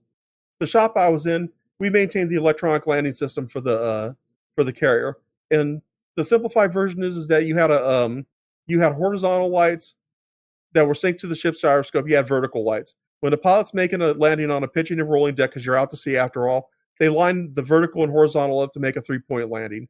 Now, say if that thing gets hit by a missile, if it somehow gets damaged, if the crap's hitting the fan, we have a backup system, and that backup system is a manual system. When I was in, it was very heavy, and it took like 4 or 5 strapping guys like me, not purple pill power bottoms or fedorables or cockroaches. It took strapping men to lift that thing, and you had 7 effing minutes to get that thing set up and working properly. That was the time. And they were like, hey, you know what? You may have 7 minutes, get it down to 6. Because you got to get that thing, you got to hump it out there, you got to take it apart, set it up, find a source of power, plug it in. And if you're a physically weak person, if you're a doughboy that has no muscles or no endurance or infrastructure, you're gonna fall down on the job on that. That's just one example. Other examples, you're carrying and lifting a lot of stuff. Some of these maintenance rates, some of these maintenance jobs, you're not just using like a little wrench you use to fix your car with. You're using big gigantic wrenches, and you're busting bolts apart. You're doing all sorts of physical stuff. Yeah, you need to have the physical fitness in the military, because if you're so fat that you can't fit through the hatch, all joking aside, you're a liability. You're a detriment to the crew, because we all work together. There's a synchronicity to it. Like I said, and say the flight deck goes to hell, things are blowing up, people are getting injured, and you know what? If you can't, as part of the crew, you can't do your part to lift a 300-pound guy up and drag him to safety, or with a bunch of other guys carry him to safety, you just become a useless eater. You become worthless to that ship, to your shipmates, to the people in your shop, and you're a liability. On top of that, say there's a hole that gets blown in the bottom and water's coming through. You're throwing everything you can to patch up that hole, whether it be furniture, sacks of stuff, dead people. You got to have the physical strength to be able to do that quick, fast, and in a hurry, or you're done. That's why you need physical fitness in the Navy. I mean, it's just there's a reason why the military requires you to be physical fit, and they have physical fitness tests to make sure you can meet the standard. Now, my gripe is the women don't have to meet the same standards as the men, but they put them on ships. And if I have a woman that can't do the same job as an average guy, that's a liability. So yeah, you got to be physically fit in the military. You're not just It's not the friggin' love boat. It's a combat vessel when you're going out to sea, and any number of things can happen.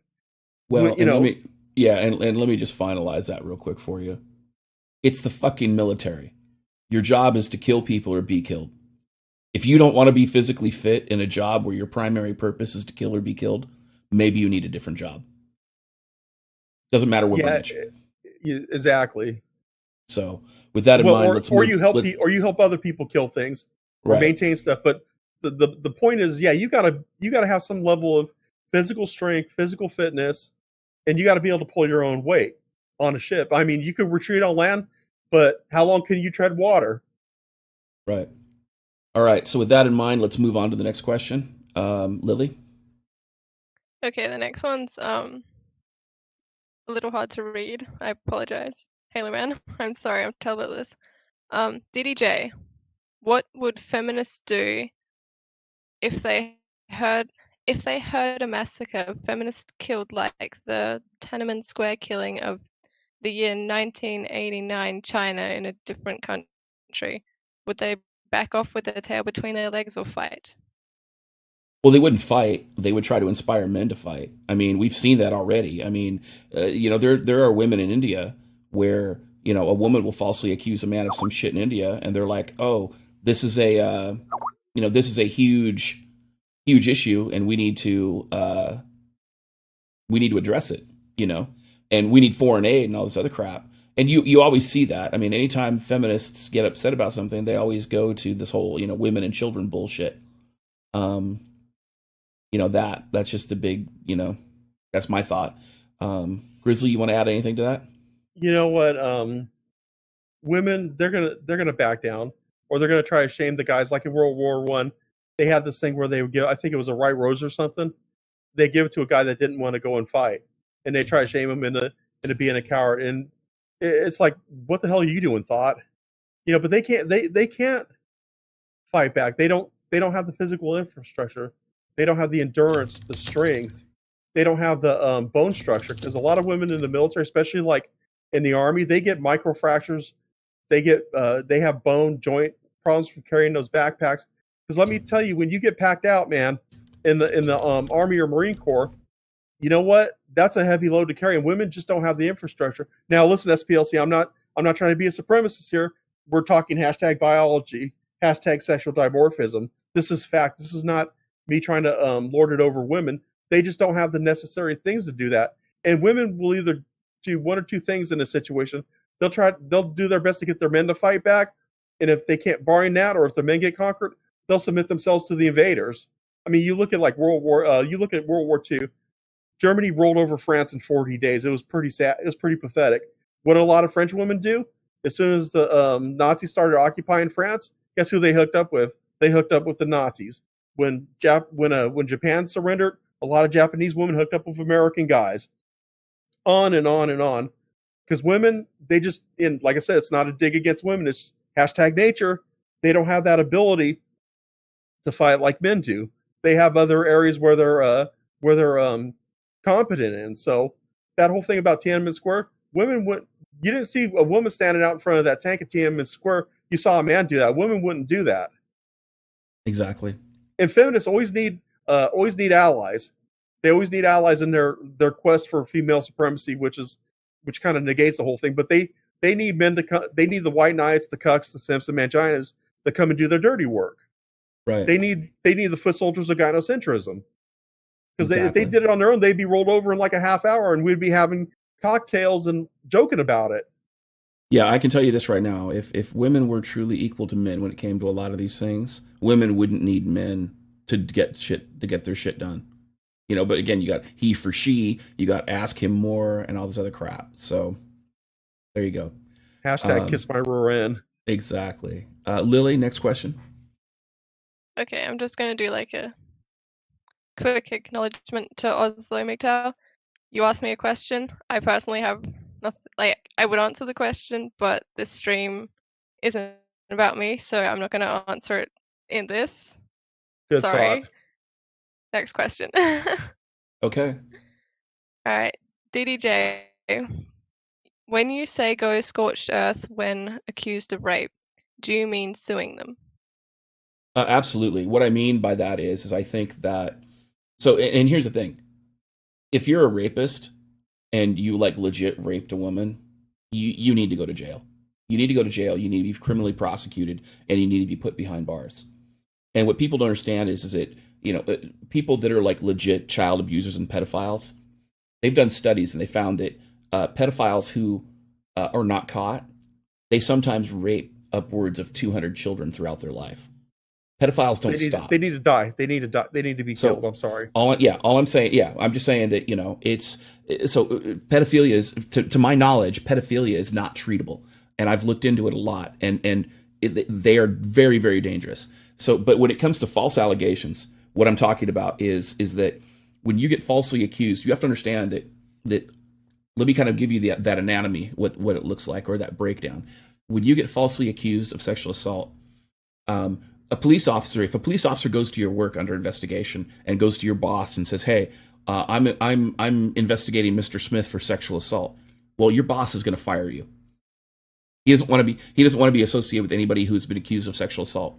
If the alleged victim, if she tells her friends or tells people that she works with that you are a sexual assailant, the odds of them going out of their way, even without her knowledge, and attacking you, go way through the roof, because nobody puts up with that shit. And I mean, I document cases in my book in chapter 5 where men have been murdered over being falsely accused of sexual assault.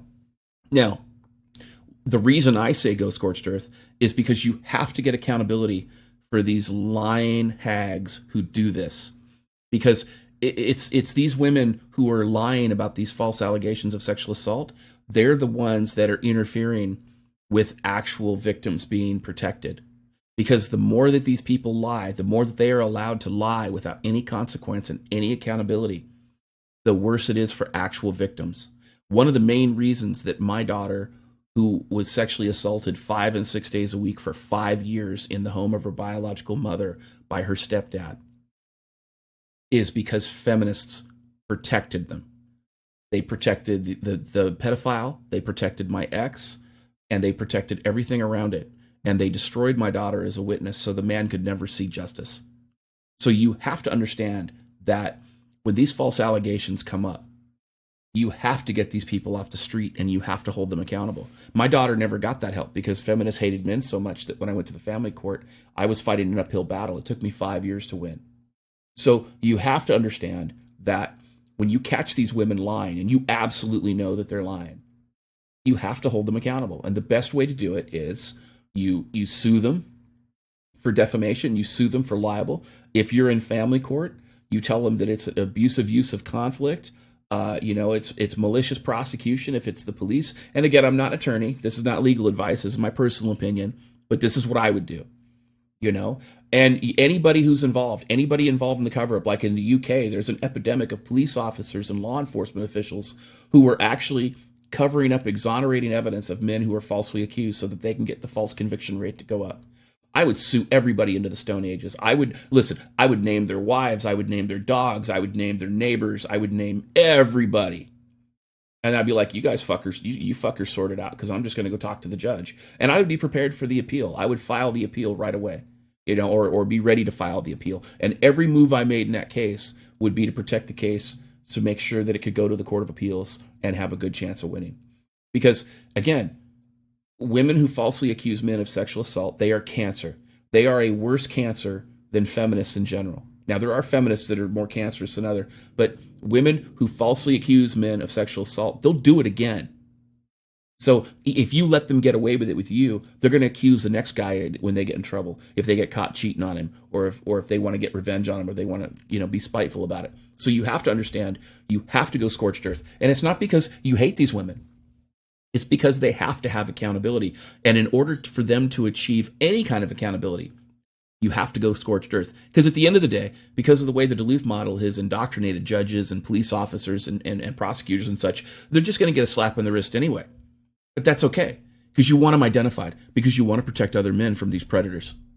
You got to put it on the record. You have to put it on the record. And if you don't go scorched earth, you're not going to get any accountability. Like if you limp dick it and you just go half-assed into it, these women will never get held accountable and they will never get charged.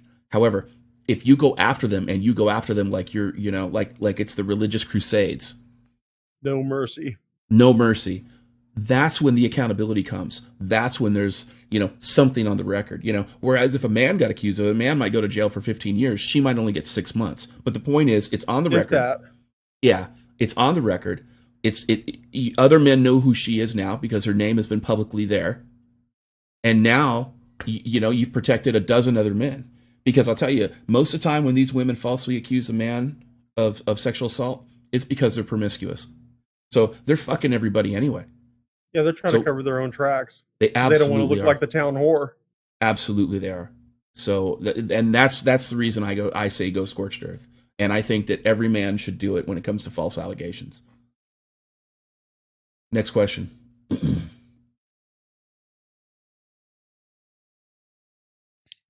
Helps if I unmute myself, doesn't it? Question is for you, DDJ. Which chapter did you enjoy writing the most and why? Which chapter did I enjoy writing the most and why? No pressure.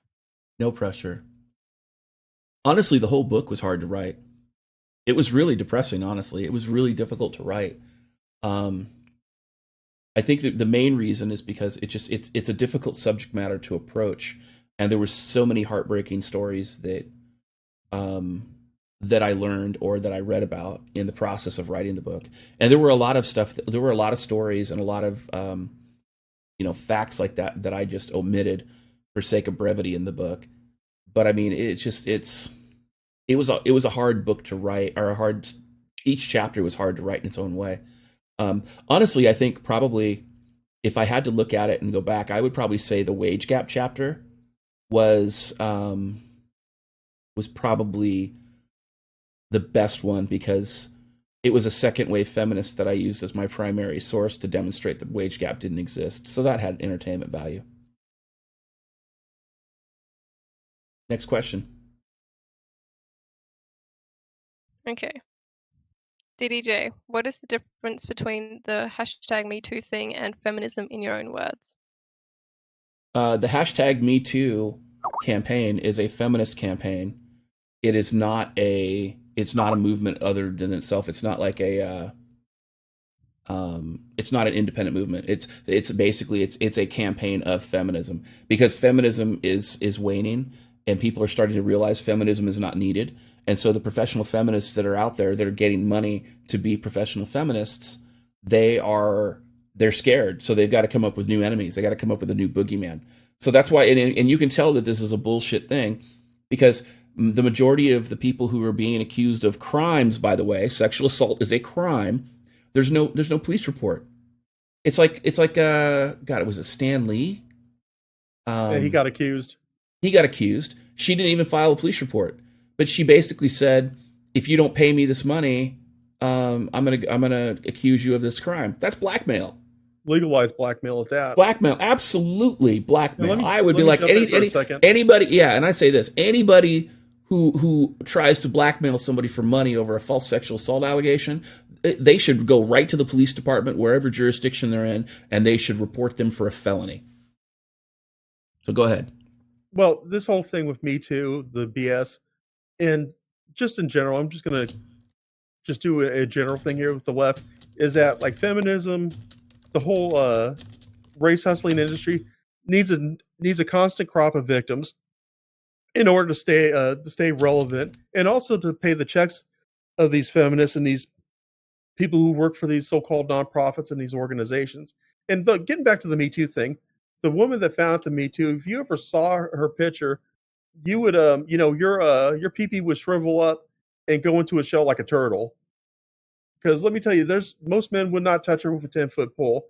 But this Me Too thing it's a money grab. It's part money grab on the part of these old walled out and stalled out actresses that couldn't act. So once their looks faded, they stopped getting jobs, and they're bitter and angry because they ruined the best years of their life. And they actually, they gauge, like with Weinstein, I think he's a scumbag, but I don't think he's guilty of rape or sexual assault, because these women willingly engaged in sexual acts with him in order for movie parts to further their career along. It was a business transaction, and on top of that, they want to be the victim at the same time, but they also want to be strong and empowered at the same time. So look at Rose McGowan, or as I like to call her, Rose McClownin, because she's a mess. She's a drug addict. She's a cluster B, cluster blank, and she is crazy off her rocker. And they're just looking for another payday. The feminists can look at this. Oh, let's roll out some new victims now, and let's destroy men because we hate men. That way, our nonprofits, our organizations will continue getting funding, and we'll continue getting a paycheck, and we'll still be relevant. But they didn't have victims, and our society actually got its head out of its rear and called these women on their crap and held them accountable. Feminism would shrivel up and blow away in the wind. Right. All right. Next question. All right. Next question for DDJ. Why is there beef between you and before MGTOW 101 and maybe other MGTOW? Are you and the other MGTOW okay now, or is there still beef? Well, let's break this down. This is going to be a long question. I addressed this before, but I think I'll address it again in its entirety. So one of the big issues between myself and some of these other people who've called themselves MGTOW, was that, number one, MGTOW is not a collectivist ideology. It's not political. It's apolitical. And it's about men going their own way. It's about men finding reasons to live for and to improve themselves, free from gynocentric and feminist servitude. Not only is MGTOW a philosophy about men walking away from commitment, cohabitation, and marriage, it is a philosophy about what to live for as well. And again, it's not walking away because you can't get laid. It's not walking away because, you're covered in Cheeto dust or anything like that. It's walking away because you don't want to be falsely accused of sexual assault. You don't want to be falsely accused of rape. You don't want to be divorce raped by a feminist family court that is completely biased against you. And you don't want to lose your property, your freedom, or your life as a result of these false allegations. And, again, I document a lot of this stuff in my book. Another, again, popular chapter, chapter 5. Chapter 6 goes into domestic violence. And if you've watched some of my videos, there's my avoiding marriage is not enough. Talks about how the domestic violence, civil domestic violence restraining orders are destroying men's lives every day. And again, it's just, there's just so much that's there. Now, the reason that I bring that up is because MGTOW is not a collectivist movement. We are not a group. We're not an MRA group, for those that are listening or who may watch this video and they may not be part of the MGTOW community. The MGTOW is not they are a group of individuals living a lifestyle and practicing a philosophy. They're not a collectivist group. They're not like an MRA group or an MRA movement. But there are people out there, and one of the most important tenets, to touch on this real quick, is one of the most important tenets and tactics is ghosting. In other words, avoidance. You don't stand and fight. You don't put a bullseye on your head. You lay low, you don't draw fire, and you move the fuck away. It's avoidance. It's non-confrontation. Now, that doesn't mean that you're a coward. That just means you're smart enough to know when you don't have to fight. And the problem is that there are people out there in every community who advocate for strife. They advocate for drama. They advocate for keeping the stress level high. One of the reasons that I don't watch InfoWars is because every time you watch Alex Jones, he delivers a message in a way that raises your blood pressure. He's there to stress you out. And I'm not saying that he's lying, because InfoWars is broken stories that nobody else has touched. So there is some legitimacy to what they do, but the drama is turned up to 15 on a meter that's supposed to go 1 to 10. And when you do that, you stress people out, and that creates a lower quality of life, and it creates a level of conflict that you shouldn't have. There were people in the MGTOW community who were calling themselves MGTOW that were doing the same thing. They were preaching that MGTOW is a war. They were saying it's us versus them. They were saying real recognizes real. And again, they were trying to create this collectivist group, sort of like a cult. I have No, it real is a cult, strong, actually. hold on, I'm not done. I have Sorry. real strong ethical problems with that. Don't tell me how to think. Don't tell me what to think. Give me the fucking information and let me think for myself and shut the fuck up. It's pretty fucking simple. And so when I see people that are trying to indoctrinate and trying to brainwash and then trying to take advantage of people, I have some serious ethical issues with that. And I don't give a shit what label you call yourself. You could be MGTOW, you could be feminist, you could be car salesman. I don't care. I live by a certain level of ethics. And those ethics tell me that when people are trying to do this cult type indoctrination and they're telling you not to think for yourself, and they're telling you you are a soldier in a war, and they're telling you you have to stand and fight, and then they go and they label all of that as MGTOW philosophy, it's 180 degrees of what MGTOW philosophy is. Now, let's add some more on top of that so that people can get a full perspective of exactly not only what I think, but why I think the way I do. In July of 2017, somebody in the community decided to sell a Bitcoin. And that Bitcoin, according to insider sources, was not complete. Not only was it not complete, but there was nothing behind it. There was nothing giving it value. It was a true fiat currency. And it was specifically created so that certain content creators could get people to donate Bitcoin to them rather than, like PayPal or, like Super Chat or any of the other ways that people normally do it, like Bits and Twitch. Well, what they were doing, the people that were pushing this, were also the people who would most greatly benefit from it. It seemed to me like a Ponzi scheme. So not only was this a fiat currency that they were going to sell for real money, but then the major way they were expecting people to use it was that you were going to donate that fiat currency back to them that you purchased for real money that's now of value. So you would be giving it back to them so they could sell it to you again. So it's like this rotating Ponzi type scheme where they continue to make money off of it, and it's absolutely worthless. And if you read the white paper, for those people that know what I'm talking about, you would understand that it was fucking worthless. But the worthless part wasn't the only issue. It was a fact that it was a Ponzi scheme, and it was completely unethical. And more importantly, look, everybody should be able to be compensated for what they do. I firmly believe it. If you believe that people should work for free, you should go play hide and go fuck yourself. Everybody should be compensated for what they do. If you provide a service to somebody, or you provide something of value to somebody, and people think that value, that service or whatever it is that you did is worth something, and you benefit from that, or you get a return on investment of that, that's okay, that's fine. But if you're a YouTube content creator and you turn around and you're telling people, I can make you a YouTube content creator and I can grow your business and I could help you make a YouTube channel specifically for making money, and it's a MGTOW YouTube channel, I have a problem with that. You're a fucking carpetbagger and you're a shill. So you have to understand that, again, let's go back and recap for a second. If you're trying to indoctrinate people and you're trying to isolate people and you're trying to stress people out and telling them it's a war, you're doing that because you're trying to create mindless drones who will blindly follow you and whatever bullshit story that you create.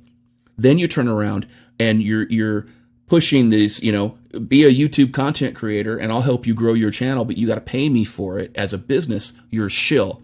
And then you're defrauding people by trying to get them to invest in a Ponzi scheme. And then on top of that,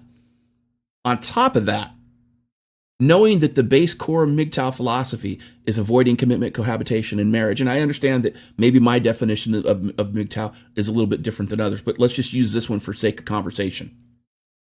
If that's what you're advocating as a MGTOW content creator, and then you're selling a PUA book or a PUA ebook on how to pick up chicks, or you're selling erectile dysfunction medication or shit like that, that's retarded. Now, let's take it a step further.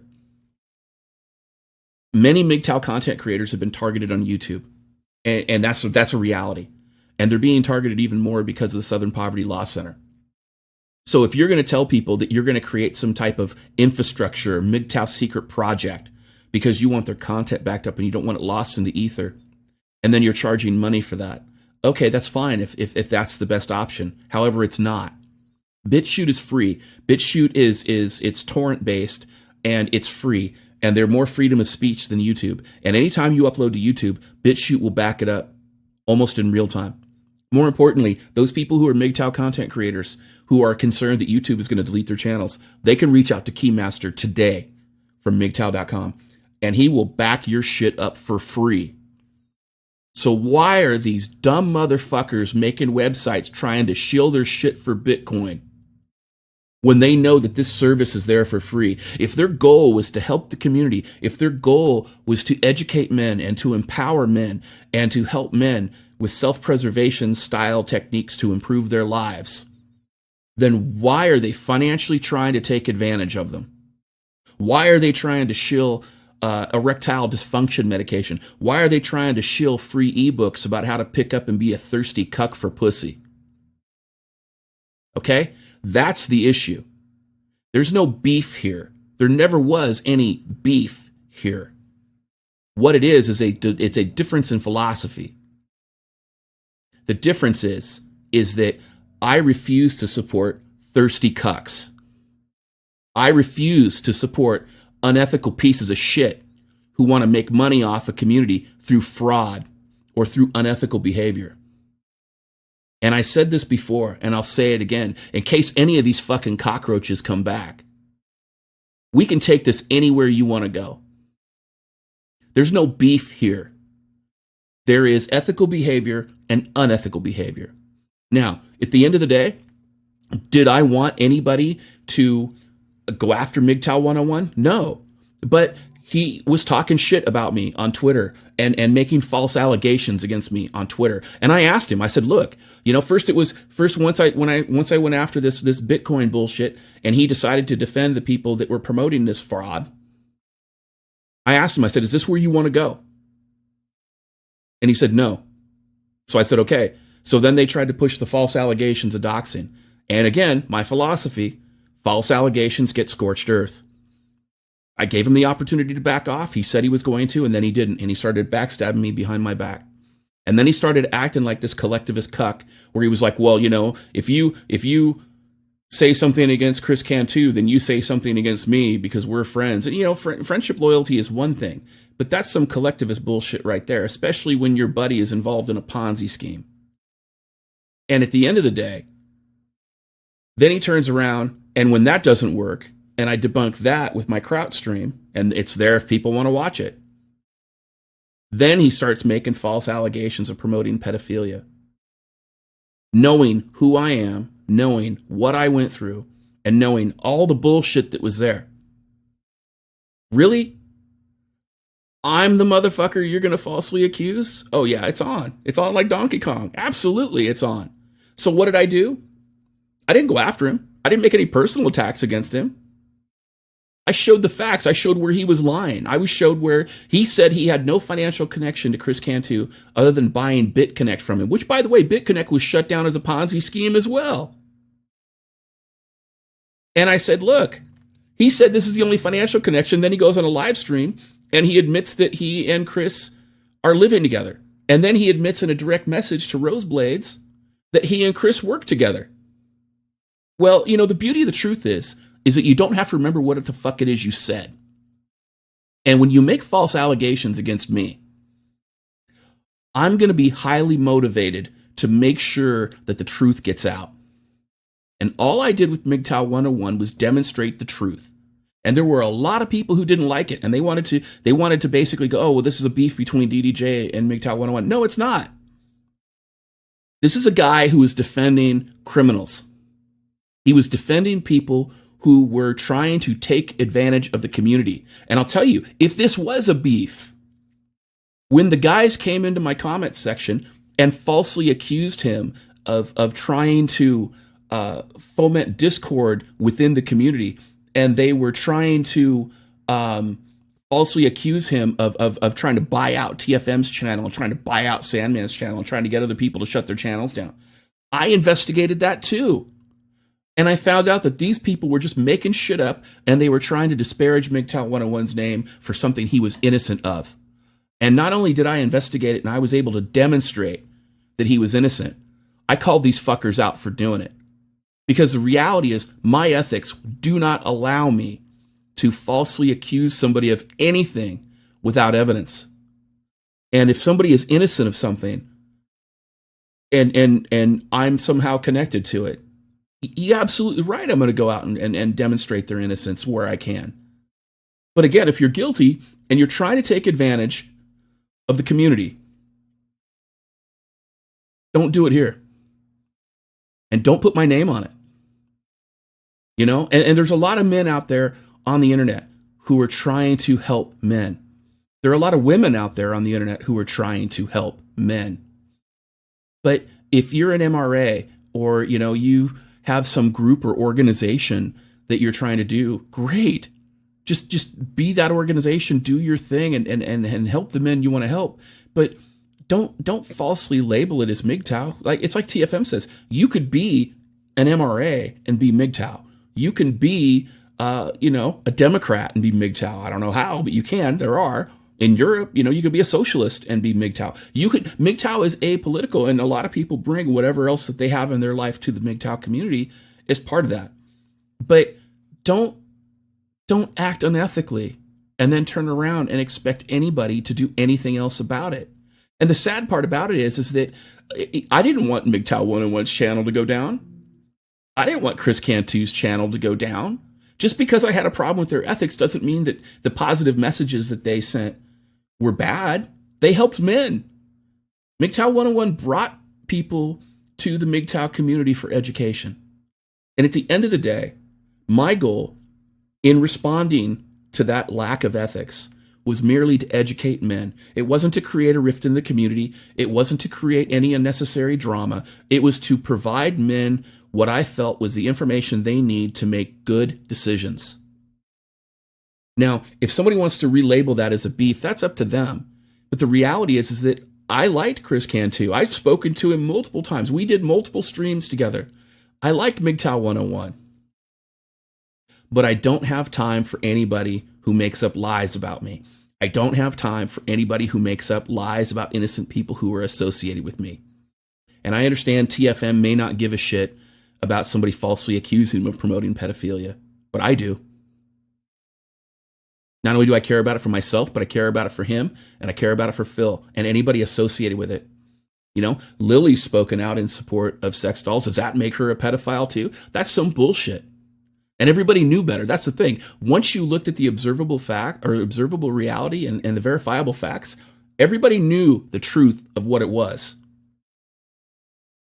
I stand by everything that I've said. I stand by every one of the videos in that Red Pill Coin series that I created. And I make no qualms about it at all. And I did my research. And here's the sad part about it. Everybody was so terrified about accountability because they just wanted this to be a YouTube drama. And they go, oh, look, it's a beef between these two people. Then when I started bringing up the SEC issues and the fact that there's, like, you know, federal crimes potentially being committed, all of a sudden everybody's like, oh, well, you know, we shouldn't talk to DDJ about this, or you shouldn't listen to DDJ's opinion. I'm the only guy with any kind of legal experience, and I have over 10 years of legal experience, and I researched it before I even said it. And you know what? We fast forward, and recently, all of a sudden, Zero Hedge reported just a couple days ago that the SEC is going after ICOs left and right. And they recently, Jay Clayton, who's the chairman, recently said that most ICOs violate federal securities laws. And they're going after all of them. And everything that I said in my videos in early January and early February, all that stuff is coming to pass now. So you have to understand that at the end of the day, don't label shit a beef that's not. Because I'll tell you, the thing that, if you wanted to talk about a beef, you know, like maybe I have a disagreement with somebody else, either in the MGTOW community or some other community, and we debate that the differences of opinion, that's one thing. That's a beef, right? That's a disagreement. But when somebody says, look, this is unethical, this is wrong, and there are some questions that you need to ask because this is how it appears, and the people that you ask, all they do is start making up false allegations and they refuse to address the issues, that's how you know who the bullshitter is. The person who refuses to address the issues is normally the one who has something to hide. They'll deflect, they'll lie, they'll reframe, they'll do ad hominem attacks, they'll do character attacks, they'll do everything. And they'll even try to reframe it as a beef. In fact, if you look at chapter 1 of my book and you see about the feminist debate tactics and about how unethical they are, I go into a lot of that shit in detail. And those are the same types of things you should be looking for anybody who's unethical, not just feminists. So at the end of the day, I appreciate that there are people out there who maybe they didn't know the full facts of the situation and may think that, oh, this is a beef or this isn't a beef. I made lots of videos about the subject. Marcus has made 2 videos about the subject, and nothing ever got addressed. So with that in mind, just please understand that I apologize I ranted a little bit, but I think that people need to understand where I'm coming from, why I have the opinions I have, and where I stand. Because you know what? Like I said, this can go anywhere anybody wants it to go, and I'm happy to take it there. And I'll speak whatever language is necessary to get my point across. So, do we have any more questions? I know we're kind of going over my preferred 2-hour mark, but I kind of ranted a minute, so. Yeah, we have a couple more. All right, let's hit them. All right. DDJ, what? Sorry, going out of order. DDJ, first, thank you, and I hope you feel better from your sickness. And if false allegations was punishable by a death penalty, what would happen? Well, first and foremost, let me say this. I don't think that false allegations should be punished by death penalty. I believe that death penalty should be reserved for crimes that cannot be rehabilitated, that are likely to reoffend. I also believe that when it comes to death penalty, it should be for things like capital offenses like murder and such. But again, also, I believe death penalty should be there for child abuse. I think it's a shame that in the United States, that if a woman who's between 18 and 55 gets raped or sexually assaulted, you know, that guy can go to jail for, like, I don't know, 50 years. But if they rape a kid, it's like 6. It's retarded, and it's unethical. If we cared about our kids, we cared about our family. If feminists cared about our kids and cared about our family, then you would see that we should be protecting those in our community that are the most vulnerable. So I disagree that false allegations should be met with the death penalty. What I think they should do is I think that false allegations of sexual assault should have a type of sentence of like hard labor in a public place, and that the women who falsely accuse these men of sexual assault while they're doing the hard labor, instead of wearing like the orange felony jumpsuit, they should have a special color jumpsuit so people understand that this is a lying bitch. So that's my personal opinion. Next question. Okay, DDJ, what makes a country want to indoctrinate feminism? What benefit does a country think they get from feminism, like Sweden? You know, that's a hard question to answer. And this goes back to the research I did in my book when I talk about Gloria Steinem. So like feminism has been around for over 100 years as feminism, as the ideology of feminism, even though it may have been called other things prior.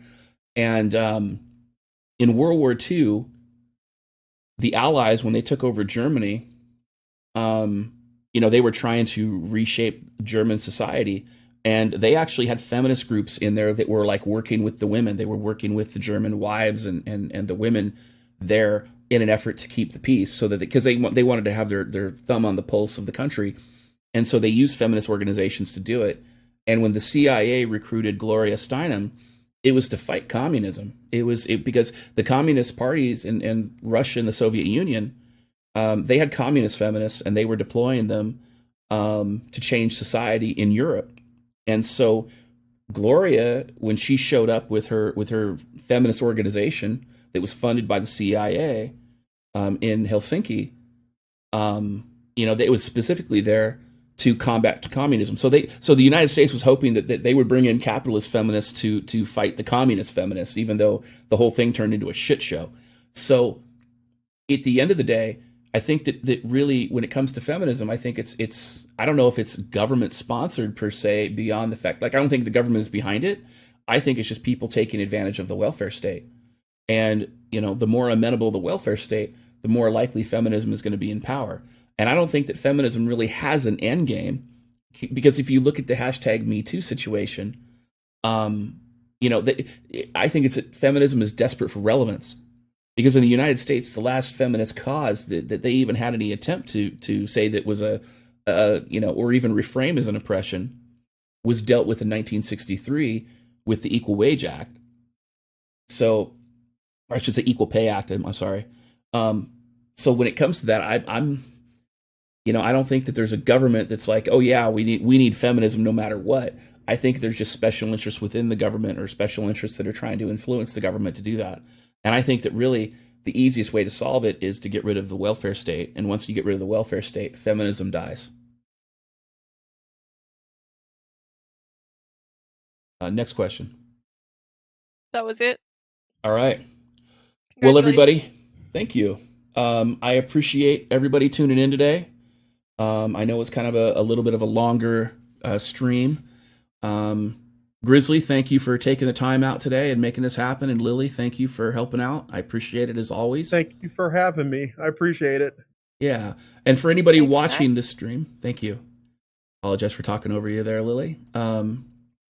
So yeah, for anybody who's relatively new, if you look under the stream itself, you'll see that there's a link in my book, The Feminist Lie. You can also support my work on Patreon. And there is a Minds MGTOW group. Go ahead and join it. Check it out. Minds is not as active as Facebook, but it is a free speech platform. You can also reach out to me at missandrewtoday.com. That link is at the bottom of the video as well. There's a contact form you can check out there, and it's also got a schedule of both this show as well as the other two shows I co-host with TFM. And then, of course, there's my YouTube channel. And again, if I'm targeted by YouTube, I also have links to Bitchute as well. If you are watching this show and you have not subscribed to me to Bitchute yet, please do so, because there is a huge YouTube purge going on right now, and who knows how long you know, our channels will go on. And then, of course, again, you can follow me on Minds as well. I don't post to Minds that often, but you can direct message me on Minds, and you can also direct message me on Gab. So with that, I hope everybody has a wonderful afternoon, and I will do some post-production and shoot this up hopefully later today. Have a good afternoon, everybody.